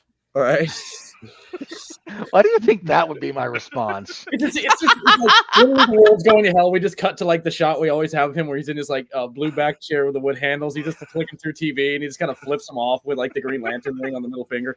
But no, the whole point of saying that, and sorry, Robert, I picked you because No, you're good. next to me. Hang on. This is the same guy who keeps quoting Watchmen about, and we will turn to you and you say, save us. And you will look back and say, no. And you say it with such glee. That's why, Robert. That's why. All the whores ahead, and Dorian. politicians will look up and shout, save us. And I'll whisper, nah. I don't feel like it today. But anyways, no, it's when you're taking a character that has, again, almost give or take with about a decade off, 100 years of stuff, there are things that you need to dance within. And if you do not want to dance within those, then make an original character. Yeah. And that is the issue with this is, again, so many directors, you saw it like again with Ant-Man, it went through all that shit with Solo. It's like, if you don't want to do something, you have creative differences, fine, go, guys. I'm sorry. I don't have the this is why Blade keeps losing directors. Mhm. Clearly there's Among other reasons. Clearly there's a conflict between what the studio wants and what these directors want. The professional thing was for Todd Phillips to go, this one got away from me. I don't like how I feel. I went out to my car and sobbed. Wait, that was that was two of us. Whatever this would he needed to tell Warner Brothers no. Mhm. This was not an opportunity to take revenge on the culture at large. Well, again, I will exactly, and I will wrap up my points on yours so we can toss it to Robert. There is never a fun situation when you're writing a character that has to turn evil, and we're going to go back before they were. Say what you will about the Star Wars prequels, there is some heartbreak there, especially in Revenge of the Sith, where we're watching Anakin, and we know, if you're a Star Wars fan, you've seen the original ones. We are tiptoeing towards that cliff, and we know we can't stop him. We know we can't, but there's heartbreak to it. Yeah. Of he's going to become Vader. Now, again, we know he's going to redeem himself, but we know he has to go off that cliff first. With a character like the Joker, I remember when they were making the first Joker in 2000. Well, I mean, I think they were talking about in 2018. Todd Phillips said, this is not supposed to be the Joker that will eventually face Bruce Wayne. And I went, okay. I can, it's interesting if it kind of becomes like the Dread Pirate Roberts. There was always a Joker, and finally there was one that was just dark enough That's the one that held on to the mantle, and he's the one that the young Bruce Wayne, who's now growing up at this point, and Joker Folie even though we don't see him, although I thought that would have been cool if we had, but whatever. This, he's about 10 years away from when he's going to 10, 15 years away from when he's going to start being Batman. So I have no problem with Arthur not being a part of it anymore. But I don't like when, again, if you're going to shit on the character, get out. Right. I don't like the character of the Joker. If every Batman movie from now on that has the Joker in it, he gets brutally murdered in the first 5 minutes, I will get on this podcast and I will hold it up as the best Batman film ever made. Like, they blew Joker's head off. I actually don't remember what happened after that, but it was glorious. Well, only better than The Dark Knight, but I see what you're saying. But yeah, so again, it's respect the character and show us this deep dive into madness. Yeah. With how they ended the first one of him being the voice of the disfranchised, you knew what you were doing, Todd. You're not an idiot. You're a good filmmaker. You're a great director. You knew what you were going to do. People get so angry, and we have to hold that anger inside because we know if we take that step out of it, we cross that line, as it's said so many times in Batman comics. We go down to that darkness, we don't come back. But it is nice in movies where we are able to see, like movies like Death Wish from the 70s, with Charles Bronson go around just killing, street crooks. We want that because we'd love to just pick up that gun and just go kill everyone who's hurting someone, but we know we can't. So the movies give us that. And that's what Joker gave us in the first one, is it allowed us to kind of go down that rabbit hole of madness and look at how it was destroying lives and how people were coming together and having this evil that's within all of us being sprung to life and poured water on. So it grew into this twisted Tim Burton tree that Tim Burton would go and jerk off on because it's so twisty. So again, if he didn't want to do it, he shouldn't have. But he did do it, and you still have to respect this character and show us the darkness that's going to follow that will end up destroying Gotham and so many characters' lives that we know throughout the comic books and such. Robert, I'm done talking for now. Oh, you're good. Let me start with what I did kind of think is what I do think is worthwhile, praiseworthy about this movie. It's very, very obvious there's things about this movie that people really cared about. You don't get really good production design like this out of people just phoning it in. They went out of their way to make Arkham feel like a place. We don't see much of it, but it feels like a real place. The stage musical numbers are very well put together. They're very well constructed. They're very well shot. There's enough care going on here that it makes me really equal parts sad, frustrated, and a little bit angry. That's way down at the bottom. That the story they have here is so bad. Yeah. There's a lot good about this, about what's going on here. Joaquin Phoenix's performance, it's not quite what it was the first time around, but he's not working with a strong material. So what are you going to do? Correct. This is not really his fault. They didn't give him much to work with. But he steps back into this character in general very, very well. And this is not a character that's easy to do properly, and he does it. So credit to his weight loss as well. The scene of him walking around with his shirt off and you see his back, it's like, oh my God, he's so sinewy. Very quickly, Lady Gaga's weight loss too. She's usually a little bit more curvy, and in this, when she's painting on the eye makeup for the first time, she's just a stick. And I was like, shit. Yeah, Lady Gaga's acting as well, very good. She's done some serious acting before. A Star is Born, perhaps most notably, wherein Bradley Cooper once again went, please, please, please give me an Oscar, and everyone kind of laughed. Aww. He'll get one someday. He will. He's got the chops. He just hasn't found what's going to... I don't know if any of you were on this when we talked about Maestro. No, it was just me and you, Mila. No, you weren't. You were on the total Best Picture one. Oh, okay. I didn't know you guys did a separate thing from Maestro. My bad. No, it was just me and Robert. You miss those days, don't you? He really does. When we talked Maestro, I did the Bradley Cooper has done the Tom Hanks thing. Yes. Desperately, he's followed the Tom Hanks career path, trying to get to an Oscar. And every time he tries it, he's just this much shorter than somebody else who's right there. Because he started in comedy, then he tried the Idiot Savant, then he did the gay guy, then he did the... I went through the whole thing. But getting back to this one, so yeah, Lady Gaga does a really good job. very quickly, to the Not My Harley crowd, this is a perfectly acceptable variation on Harley Quinn. I don't know what you're going after here. This is not a version of the character that is demeaning to it. It's a different version, and there's a distinction there that's deeply important. What we have here is a slight inversion of the normal dynamic. The normal dynamic between these two is Joker seduces Harley into insanity. That's a broadly. That's how that goes. This is more Arthur's almost like sort of trying to recover, and Harley brings out the bad side of him.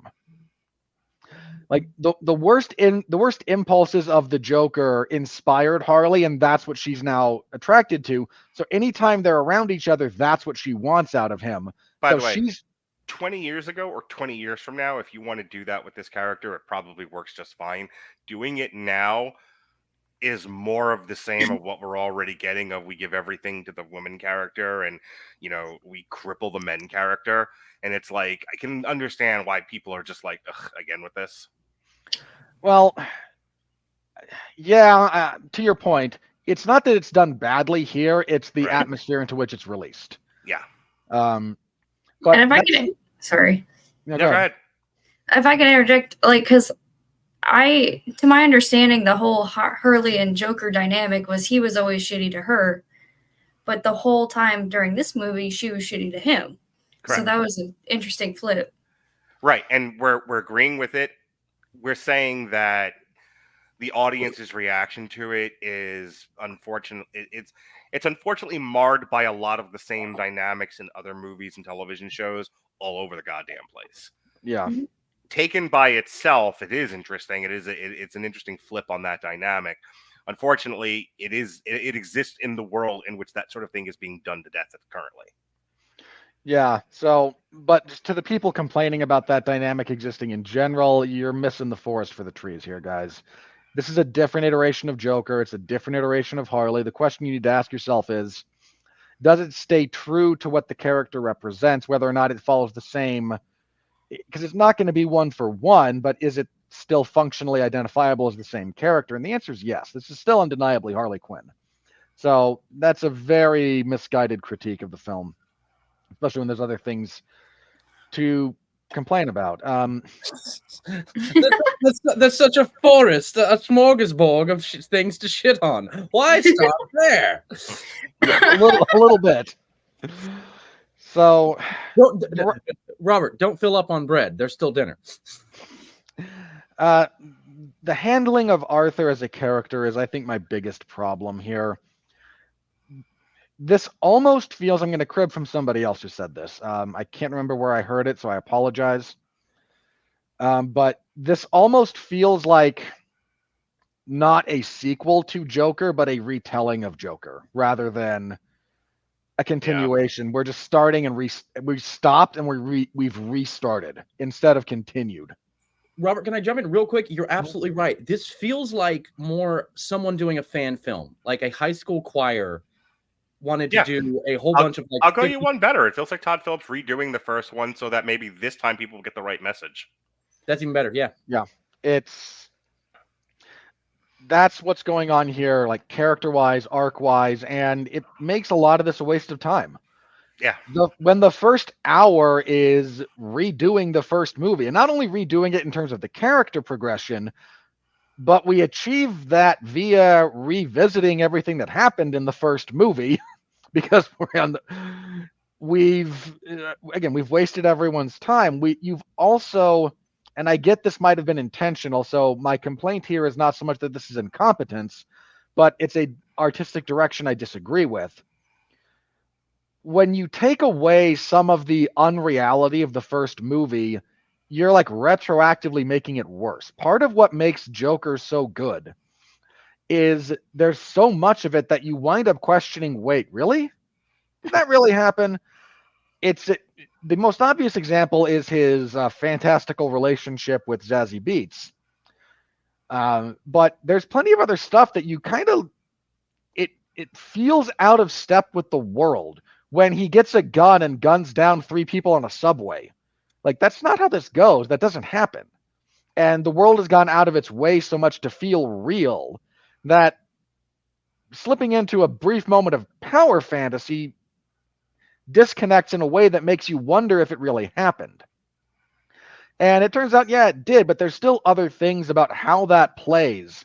I mean, when part of his diary entry is, I was thinking about being on the Murray Franklin show, and then out of the blue, this wildly popular talk show calls me to appear on it the very next day. Isn't that funny? That's a little bit this character questioning his perception of reality around him.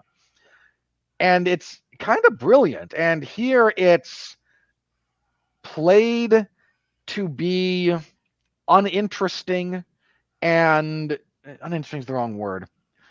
It's meant to be stripped down of everything that might have been worthwhile about the first one.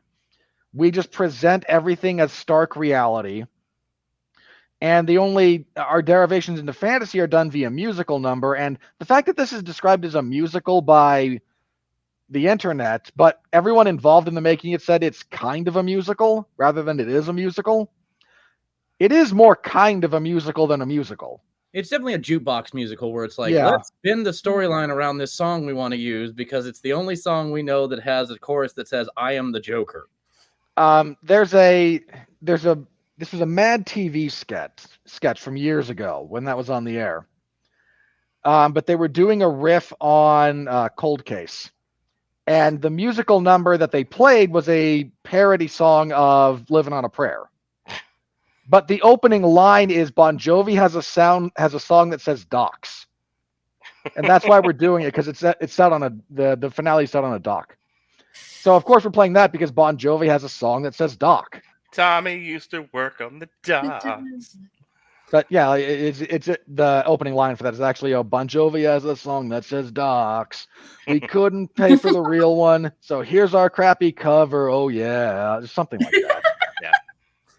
But that's what we're doing here. It's not even like good musical numbers. I'm not saying they're not enjoyable, but it's very disjointed in a way that is. I don't mind expectations being subverted. I actually like The Last Jedi. It's not my favorite Star Wars movie of all time, but leave him alone, bully. I like. Hang on, no. Look, I can defend my stance on that. I understand why Star Wars fans don't like it. I really do. Like, I'm not here to convince you otherwise. But I understood what was I shouldn't say that, like, if you don't like it, you don't understand it. But I appreciated the subversion going on there. And other people didn't, and that's why there's discussion about it. And I'm okay with that. Like, I'm perfectly fine with people having disparate opinions on it. But good subversion makes you think. It's meant to recontextualize. It's actually why, again, there's some of what goes on in The Last Jedi that I think is very good subversion. When the crazy 1 in a million scheme to go planet hopping and then get onto the enemy command ship, and when that fails, I actually liked that. I actually like that Luke Skywalker's solution to the problem was about as non-violent as you can get in terms of force projecting and just messing with everyone and simultaneously cementing his own legend.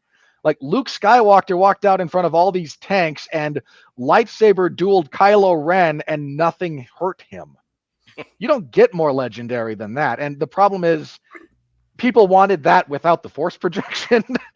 And instead of using that as an opportunity to think about some of the assumptions, a lot of people just got really bitter about it. And there's other stuff in that movie that you should be bitter about, and I understand the complaints about it. But then there's bad subversion like Glass Onion, where so I can use Rian Johnson again because he does a lot of this.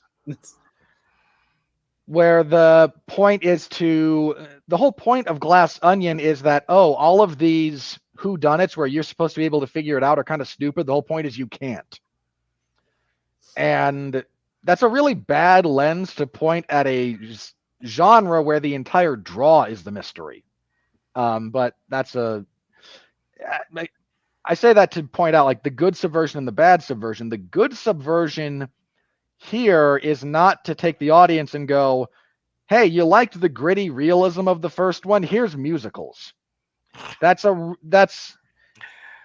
discordant in a way that is not subversive. It's simply petty. I'm gonna cut in here because there was a conversation going on in the chat, and I don't want to go all the way waste time going through it, but it was something along. I said to the commenter, I said this felt like in a conversation on the development of this movie, they kind of did a producer's thing of what can we think of in ways that will tank this movie, and someone went jukebox musical. Not horrible, not entirely wrong. Not entirely wrong at all. I think that same commenter also said this movie felt like somebody showed Todd Browning Reddit for the first time and he went, oh shit, what have I done? that was Sean. It was a different thing, but yes. Yeah, Todd Phillips, what a but really the biggest flaw here is the story. The fact that we take a lot of time trying to take Joker on the same arc as the original to a much worse conclusion. I don't just mean that he dies. I mean to a much less satisfactory. Him being locked up in Arkham Asylum at the end of the first one that's not a good ending. And the fact that this time around the impulse was, well, what else can I do to this character? Oh, I can kill him. There's a decent part of me that thinks Todd Phillips had to be talked out of recreating Negan killing that guy from The Walking Dead with a baseball bat. I mean, we already raped the guy. There's probably a cut of this where that's much more graphically depicted because this feels like Todd Phillips just wanting to do everything bad that he can to this character in one sitting. I guarantee you it's in the French version because, of course, as we all know, France gets it all. If it's not, the French will create one of their own and then splice it in. That's how that works. You think we're going to get a director's cut with a much longer, much more graphic depiction of that? As long as it's depicted in French, yes. Joker Part 2, the full punchline. Yeah, remember that scene from American History X? We're probably going to get something closer to that. Sorry, I realize that might not have been specific enough when it comes to that movie. Start to wrap up, buddy. Rumor has it there's an alternate ending to this, at least one. Some of which has leaked. And it features actually Lady Gaga doing that musical number when they break up on the steps, but it's much more joyous. And my hunch is she's the one who killed Arthur in that cut, which makes more sense, believe it or not. I have heard some people saying they were kind of hoping that, that Harley was going to take the steps to become the next Joker, that she is the one in the end that kills him. Hell, even she's the one who does the Glasgow smile. That in the end, she's realized, I can't rely on you for the fantasy. I will become the fantasy. I'm going to tell you right now, that was the original ending, and the studio was like, are you fucking... Have any of you looked outside lately? No. Yeah, there's good production elements to this movie. There's very good acting. I mean, I mentioned Brendan Gleeson for a reason. I feel like his direction was, you're not supposed to play this character. You're supposed to play Arthur's perception of this character. Because at times, he's very upbeat. He's more friendly. And then at times, he's a very sadistic, very, bullying, looming, almost maniacal figure. And to the point where it feels, once again, a little bit out of step with reality, but... I feel like the direction there was, here's the character. Don't play the character. Play how Arthur is reacting to this character. There was a really good scene with him where Arthur finally tells him a joke. He gives him a cigarette. They're laughing almost like two buddies. Arthur pats him on the back like you would a friend, like, thanks for the laugh. And yeah, Brendan Gleeson responds with smacking him like crazy hard in the back of the head. I know everyone's reaction to that is, oh, that's a shitty thing. He shouldn't have hit him. Yeah, no, that's what you do. No. You don't understand. In real life, he's planted. In real life, you touch a deputy or guard on the back like that, like jokingly, your face hits the pavement, and that's the last we see of you for a while. You don't. Yeah. hate to be that guy, but you don't put your hands on law enforcement and come away with just a smack in the head like he's fucking the kid from that 70s show, and that's Red. That is not how that goes. Oh, But again, it's a reminder of Joker or of Arthur falling into the fantasy, and he briefly feels like, okay, now I can be friendly with you, and it's a literal smack in the head of reality going, no. Yeah. Ain't that just a kick in the head? No kidding. Yeah, I don't. The ending's the weird one because calling the rest of the movie into question, then getting stabbed by someone who is in theory going to go on to become the Joker. I don't mind Arthur Fleck dying at the end of this one. I wouldn't have been opposed to him dying at the end of the first one, for being honest. Part of the problem is the way this one goes about it. It's not so much that it happens. It's how we got there and sort of how it's executed. The fact that the last musical number that he thinks sings as he's dying is "I need someone to take my place" was a really weird choice there. Like, we don't need it to be that on the nose. We're going to see the guy carve his face up. Having that be kind of the last thing that goes through this character's head was because if you weren't disappointed by him not wanting to be the Joker, the director really wants to make sure you know this character doesn't want to be what you think he is, like something else. Well, also the guy that they chose to like go through with that plan, he like I remember telling Dorian like midway through the movie, I was like, I wonder why they keep putting the camera on this one kid. Yeah. But they don't really give any more context that's like, oh, well, he's going to be the next one. And maybe that's the point. So it's like a Chekhov shiv. Yeah.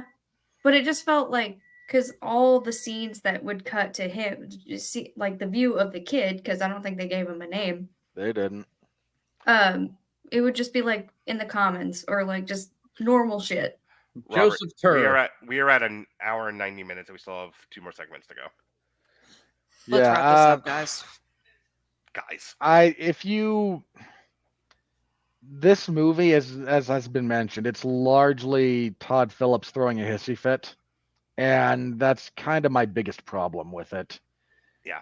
There's elements that are strong, but as much as I don't actually know where I fall on Death of the Author and authorial intent. That's I go back and forth on that one a little bit, but when you have so badly removed ambiguity and you have so badly removed artistic interpretation or audience interaction with your piece, I don't quite know what to say to you. Like, this is a little bit like, hey, come see this movie and pay $5, and it's Todd Phillips smacking you in the face.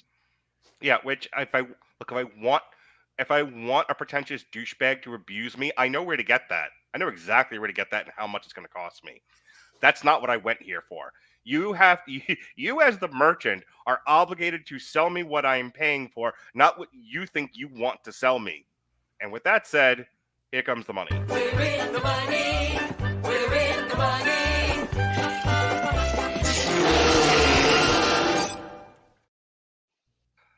Alrighty. Let's add you there. There we go.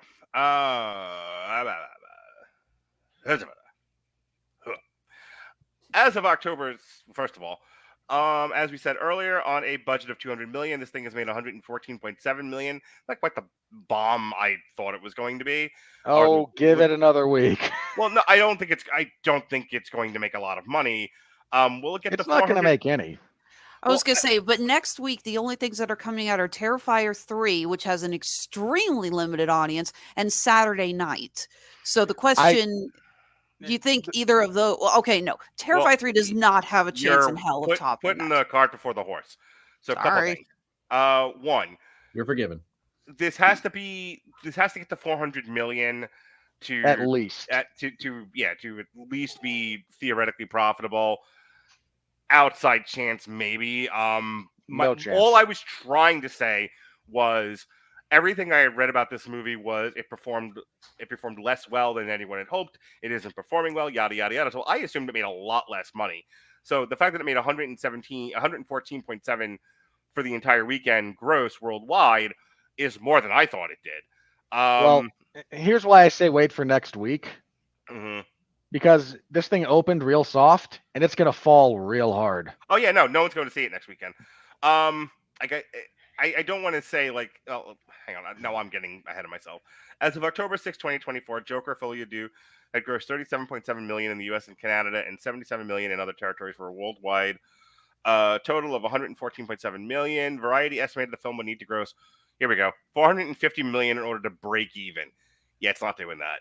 It's not going to break even. No. Well, there's an important thing to note here as a bit of backstory to the first Joker. That was not entirely financed by Warner Brothers. There was a lot of independent finance that Todd Phillips got for that. As a result, if you just look at the numbers on the first Joker and small budget, $1 billion take, you might think Warner Brothers did great on that.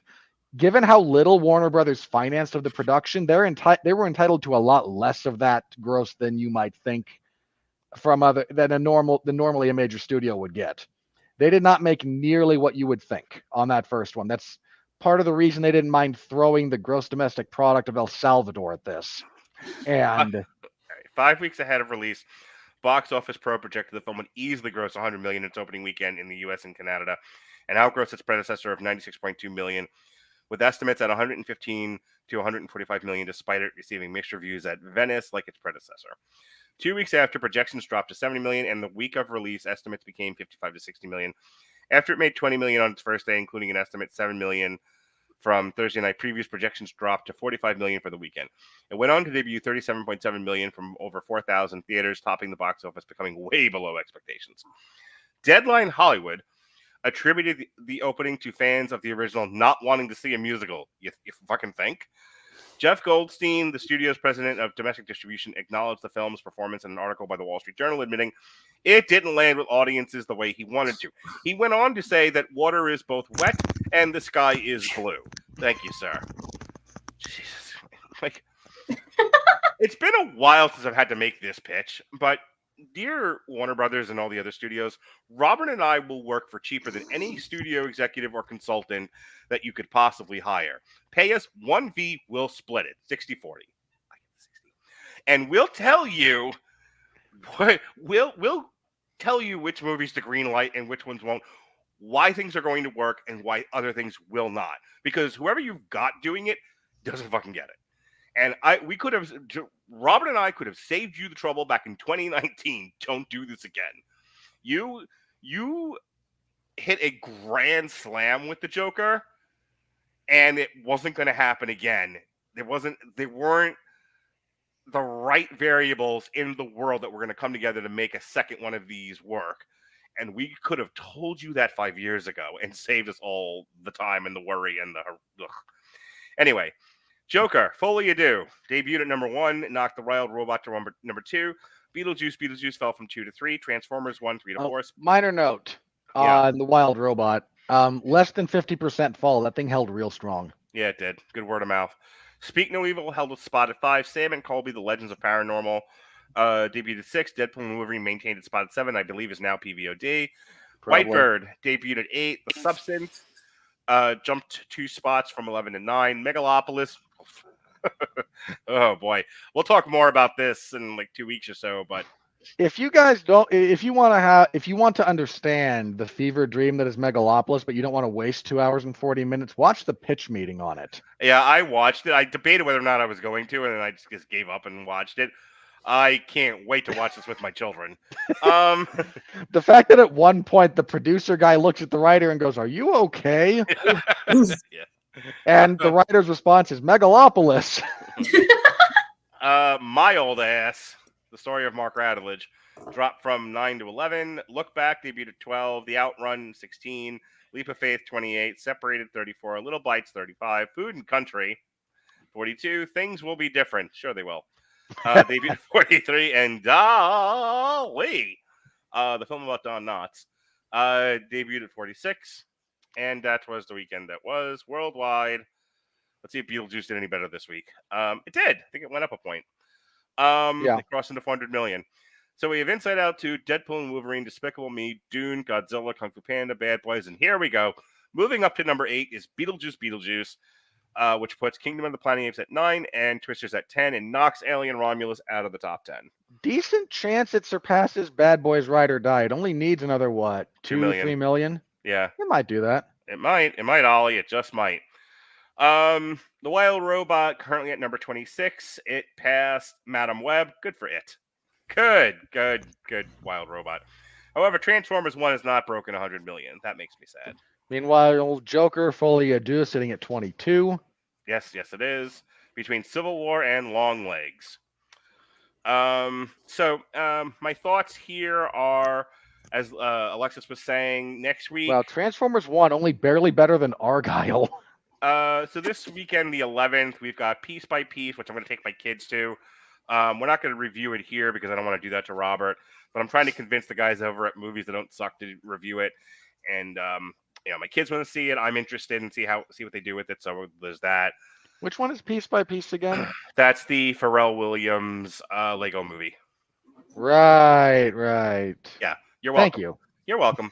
There's The Apprentice, which is about Trump and stars Sebastian Stan. We've got Brothers, and that's all that's in theaters.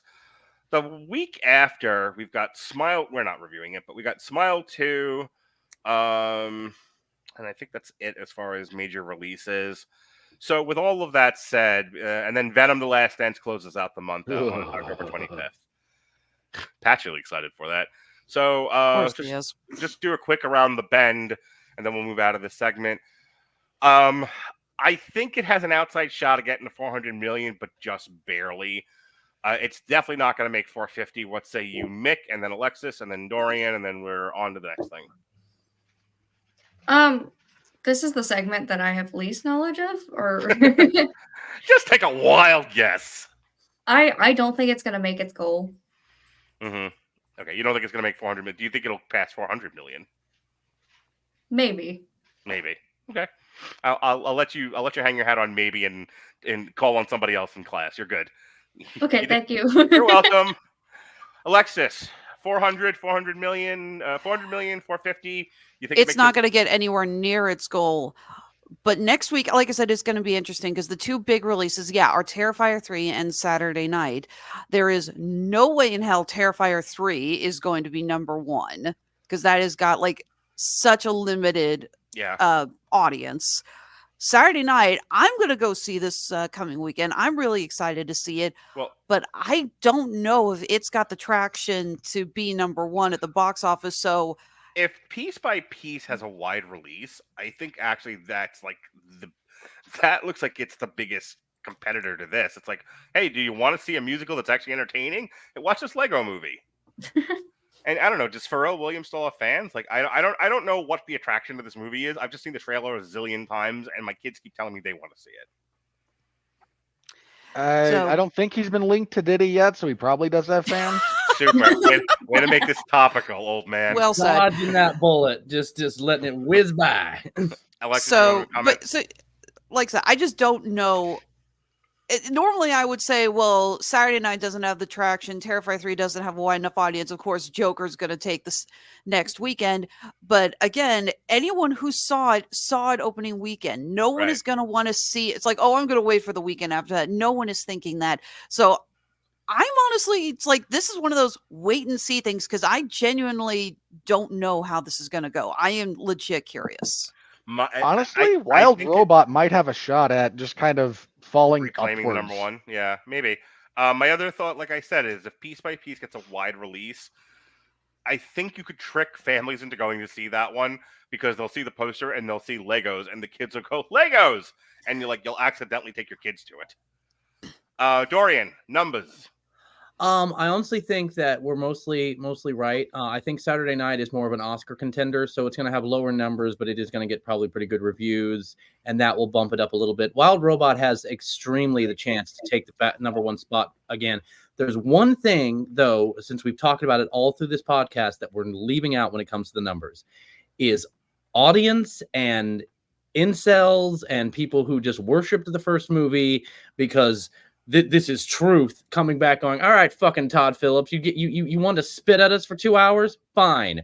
We're going to make it the #1 movie and make all of its money back so that DC wants another sequel just to say fuck you back. I have seen that happen with movies before when directors were like, and it ends up taking, sorry, I went Jeff Dunham's Walter there for a second. Oh, who gives a crap? I think there's an option there that it can't. I don't know if it'll make its goal, but I think it'll get close if the fans come out. I'm not suggesting you guys do this. Fans come out as kind of revenge again. This is not us saying we need to start a campaign to convince Sony to re-release Morbius. Yeah, I was gonna say it's like I was gonna say it's like you really think that the fans are gonna Morbius this thing? Dorian, I'm going to tell you this right now. I love you like a brother. I would take a bullet for you. But if people show up to this Joker movie in fucking tuxes and start selling out theaters, I'm coming to Kansas and punching you right in the face. That's fair, but I don't live in Kansas, so Yeah, he lives on the Missouri side. Thanks. I'll find you. Right. He's gonna go full Liam Neeson on me. I love you like a brother, and I would take a bullet. Liam for you. Liam Neeson, nothing. He's gonna get me to give you his address. I will find you. I will kill you. That joke would have been funny if you weren't talking over each other. Well done, guys. It's like that was fucking. I have rarely seen a game of podcast chicken. I'm not shutting up. Well, I'm not shutting up. Good. No one will hear either of us. Never give up. I was like, have you not figured out that's just me and Dorian when we talk to each other? That's you and everybody, Alexis. That's you and everybody, dear. You want to take hey, give me that Liam Neeson. Take 2. It's like you're getting like they start selling out theaters. It's like I love you like a brother, and I would take a bullet for you. But if they sell out this movie and it becomes #1, I will look for you. I will find you. I will kill you. And my best name, Neeson. Michael Gapsky with the comment of the night: Joker didn't need a sequel. Preach on, brother. Your lips, God's ears. Speaking of God, whole periods. Speaking of God's ears, here comes the critical review.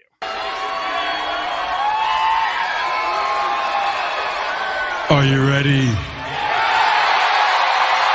No! I said, are you ready? No, God! No, God, please, no! No! No! No! Well, in case anyone thought we were being a little too harsh, the tomato meter is 33%, and the audience score is at 31%. When we go to Pop critics, it drops. Yeah, so all critics is 33, top is 27, verified is 31, all audiences is 32. It's negligible. And the AI writes, for the record, the cinema score for this is a D. Yeah. I've never seen that. The worst Transformers movie is still like a B-. Yeah, unprecedented is what they called it. The AI writes, Joaquin Phoenix's eponymous Joker takes a stand in a sequel that dances around. The AI it's a language model, Mark. It can only go on what you give it. And if you give it all the puns that's going to be in this one, you can't get mad at the generative language model. Every word hurts me. This is like taking every. Okay, stop. I got this. Mark, you don't have to. I got this. Okay. I'm already mostly dead inside. Joaquin Phoenix's eponymous Joker takes the stand in a sequel that dances around while the story remains still, although Lady Gaga's wild card energy gives Folie some verve. She's got vim. She's got verve. She's got those. I like those on a woman. I bet you're a hit with all the ladies. What movie is that, Dorian? I actually don't know. Anyone want to take a crack? She's got vim. She's got verve. She's got those. I like those on a woman. Johnny Dangerously, Michael Keaton. Oh crap! I haven't. It's been so long since I've seen Johnny Dangerously. But we all need to get off this podcast now and go watch Johnny Dangerously because we've all failed. Every single one of you, except for Mick, who didn't answer. This is fine. It's probably the best. Disappoints me, by the way. I don't think I've seen that one, but the computer was dying, so I had to go. It's fine. All right. Wendy Let's Idem. get into the sad part. Wendy Idem of Observer UK, top critic. It's a testament to Gaga's weapons-grade charisma and star quality that despite all this, Lee's scenes are electrifying and she lands every last line like a punch. All right. This is okay. I apologize for what I'm about to say because it can be misconstrued and clipped out of context. If that's your big thing you're hanging your hat on to be positive on this movie about, you're just going for female solidarity. That is nothing but bias on your part. And I Either that do or she dislike her was just, performance. so either that or she's just a huge Lady Gaga fan. I'm pretty sure she's got a shirt that says "Little Monster" on it. Probably. Right next to her Swiftie collection. Oh, without a question. Nicolas Del Aqua of Escribiendo Sina. This film explores the post-truth of its characters, offering a surreal and musical journey through the consciousness of those who may be considered villains, but also may be deprived of familial, social, and institutional support. Full review in Spanish. I'm going to push back just a little bit. The first one is what explores what happens to you when the pillars that keep society and your personal life in place fall apart. This is not that. Jonathan Sim of ComingSoon.net. Joker, Folie, Deux is the rare movie that genuinely feels like it was made for nobody. It was made for Todd Phillips. That's about it. Yeah. Let's see. Sarah Vincent of Sarah G. Vincent Views.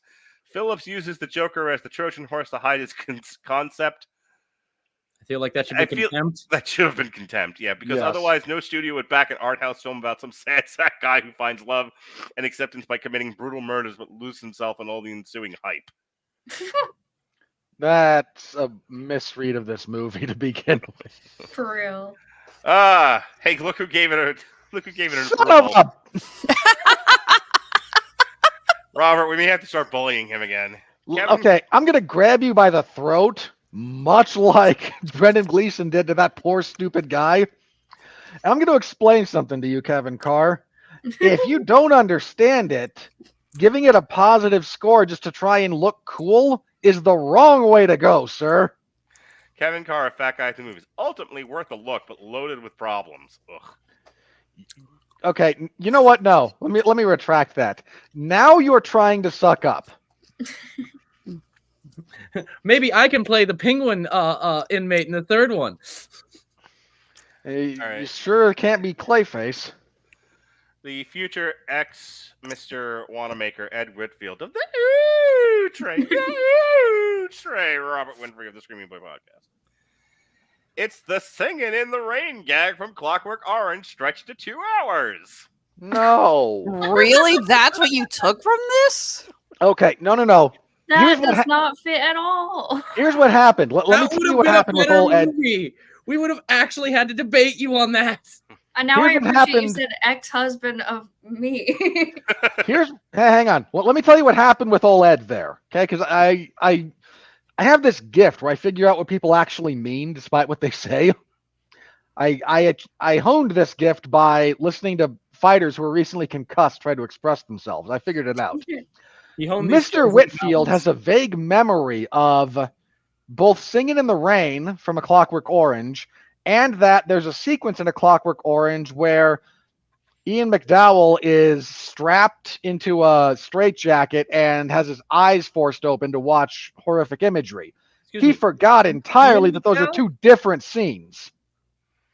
All right, last one here. Jeff Harris. That's about Beethoven, not about Singing in the Rain.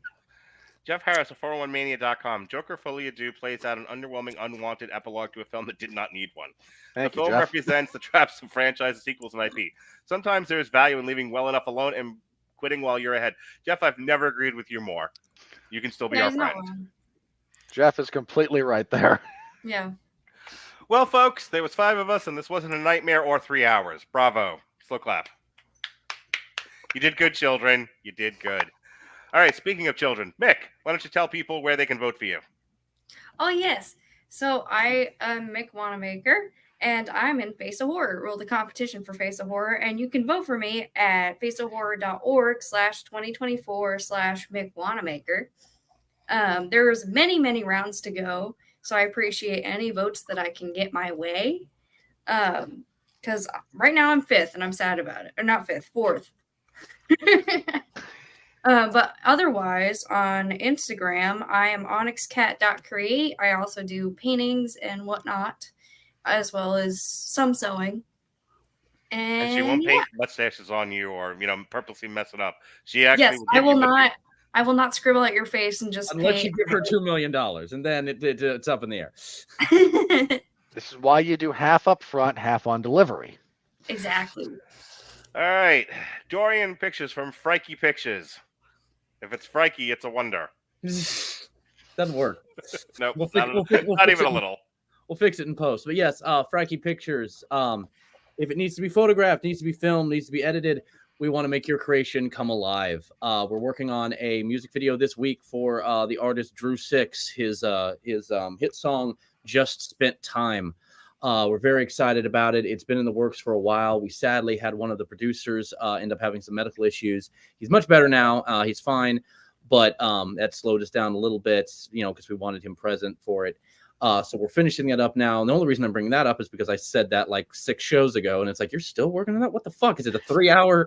Yes, it's a 3-hour music video where I'm angry about the song because it's a country music song. I'm going to be angry about it. So yes, and What kind of music you boys play? Both kinds. Country and Western. Blues Brothers. I know that one. I've redeemed My myself. girlfriend just yelled "and Western" from another room. Yes, we at Frankie Pictures promise 5-star quality for 2-star prices. And I'm actually going to use the rest of my time to just say this about the Joker movies and DC on a whole. I think the age of Batman movies being set in this gritty, realistic world needs to come to an end. We have cut so many villains because they cannot work inside a realistic setting. Mr. Freeze, we mentioned Clayface. Get screwed over because they have to fit inside this realistic world. The world is crappy enough as it is. If we're going to do gritty, let's go crazy and out of this world so that when we separate and go into a dream sequence, we have this, or a fantasy sequence, we have a more interesting movie to come to. I agree, Dorian. More back credit cards and nipples. Okay, for the record. I was about to say, it's like, we tried that. It's called Schumacher. No, we tried it, and we tried it badly. We gave it 2 directors. That's the last one big Batman thing they saw before Burton hit the scene was the 1966 Batman, and Joel Schumacher was like a teenager when that came out. That's why that happened. And it's amazing. Okay, first of all, Batman and Robin is terrible. Batman Forever I will actually defend, believe it or not. It's not great, but I'll defend it. Batman and Robin is amazing. It's all right. Mark, you like Batman and Robin because it's a 90-minute toy commercial. Yeah, and listen, speaking of toy commercials, Alexis has jewelry. Don't make me get my keys.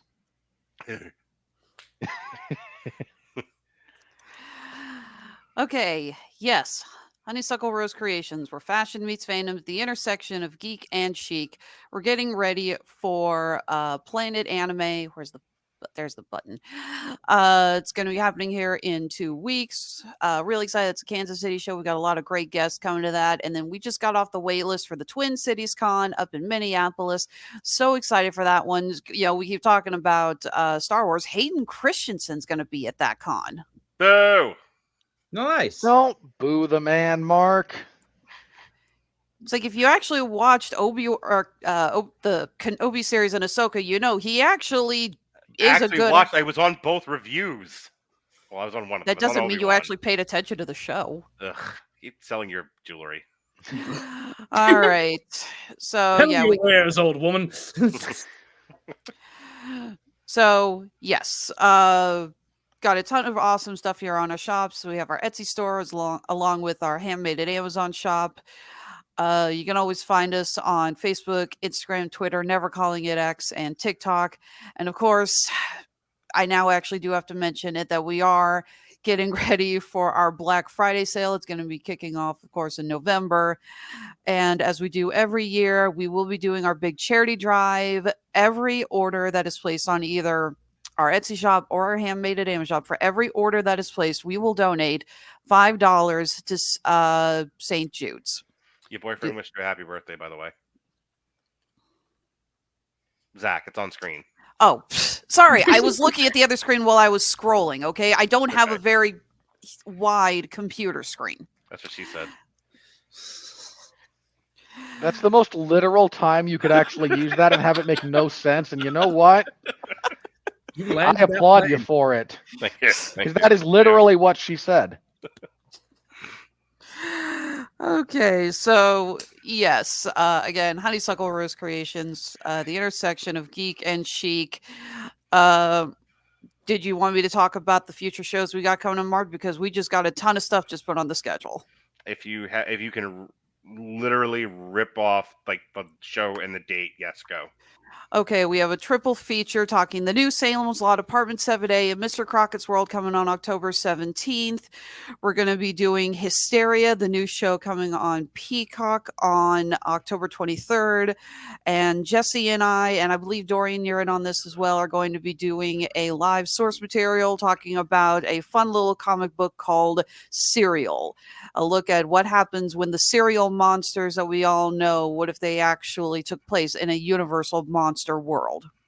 And then Alexis and I are going to find a date to do Wednesday.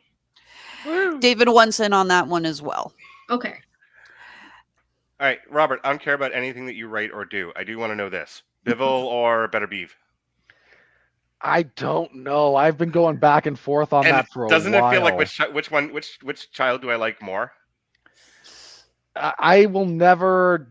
I have to give love to someone who beat up Canelo because I hate Canelo. I'm feeling Dimitri Bivol, but not enough to put money on him. Don't bet on this fight, for the record. No, Do I'm not bet on this fight. I also can't help but root for Beterbiev because 20-0 with 20 knockouts. Mm-hmm. Like, yeah, fighting that guy for 12 rounds is a nightmare. Yeah, I told Jenna, I was just like, we don't make plans for fucking Saturday because like this is all I care about, this fight. Like not since Usyk Fury have I cared about a fight this much. At the moment, I'm leaning a little bit Beterbiev, but that'll flip flop between now and then a dozen times. So I'm just gonna watch. I'm pulling for Bivol, and I'm gonna not have pants on. That's pretty much my whole thing with this fight. That tracks. Speaking of not wearing any pants, go ahead and do your plugs.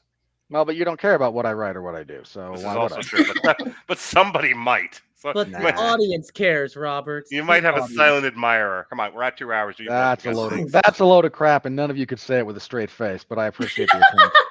Do you want to skip? You want to be skipped? You want me to go? I cover mixed martial arts and professional wrestling over at 411mania.com. WWE SmackDown on Fridays, UFC events on Saturdays. This last Saturday was UFC 307 from Salt Lake City. Watch the main event.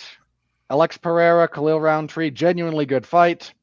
The rest of that card kind of sucked. And full review over on one of the other podcasts I host, the 411 Ground and Pound MMA podcast. Listen to that for your weekly look into the wide, wacky, wonderful world of mixed martial arts. Full coverage is also, as I mentioned, at 411mania.com. SmackDown on Friday. Shrug. Not sure how that one's going to go. Bad Blood was okay. Cody and Kevin Owens are going to start feuding. Don't know what's up with The Rock because he returned. Roman pinned Solo, which was fine because I don't like Solo and I do like Roman. But there's stuff up in the air, so tune in and we'll see if we get some concrete direction for any of that stuff coming out of that event. All right. In theory, we're supposed to do a triple feature this Thursday. There's another hurricane heading towards Tampa, and this one looks like it's going to be a direct hit, and it's probably going to land as either Category 3 or Category 4. It's tracking to hit Sarasota right now, but it started with like just north of Tampa, and it keeps going further south. So who knows? But I will be, for the second time in 3 weeks, I will have to live at the correctional facility that I work at. So hopefully I'm out of there Thursday, assuming the roads are safe and I have a home to come back to. And my girlfriend wasn't blown away to Oz along with the house. So we'll see. I love how you're more worried about your girlfriend and not your kids. They'll be fine. Just keep marking your thoughts. They're in a different house. Okay, cool. Schrodinger's children over there. The children you're looking for in a different castle. Anywho, so yeah, I don't know if their mother's problem for that weekend. Yep, and she can handle it. So yeah, thank you. So I don't know if there's going to be a podcast or not. If it is, we're doing Blame It on Rio, The Woman in Red, and LOL, which are all American remakes of French films, and really just an excuse for me to talk about Blame It on Rio. If not, we'll reschedule that for another day. I'm not, unlike other podcasts where I was like, fuck it, if we're not doing it, we'll do it next year. I don't give a fuck. No, this one I'll actually reschedule as soon as possible because I want to talk about those movies. That being said, next week, this Sunday, I will be on movies that don't suck and some that do. I'll be talking Wolves, which I watch with my kids, which, boy, that trailer made that movie seem a lot more fun than it really was. And I will be taking another crack at Joker 2. Not the first time you've been deceived by a trailer featuring Brad Pitt and George Clooney. This is also true. On Monday, we're back on Damn You Hollywood for Francis Ford Coppola's Megalopolis. And then on Tuesday, I will be hosting a TV party for Ash vs. Evil Dead Season 2, featuring panelists including, but not limited to, Alexis Hejna, Robert Winfree, Jesse Starcher, and Dorian Price. Have I made myself perfectly clear? You're going to get over that at any time in the near future? Not even Apparently not. Mark, quick question. Are you hosting or is Alexis? I'm confused. Your mother's hosting. Dorian. God damn it. I'm dressed up like Harley. I'm just pushing to get hit at this point. And that's it for this week. All right, folks. Thank you for joining us here on Damn You Hollywood. For Wanamaker, vote for her, vote for her, vote for her. For Alexis Hejna, buy her Easiest shit, vote buy you'll her shit. cast all year. For Dorian Price, pay him $5, he'll make you holla. And for Robert Winfree, I lost another bet. Be well, be safe, and behave.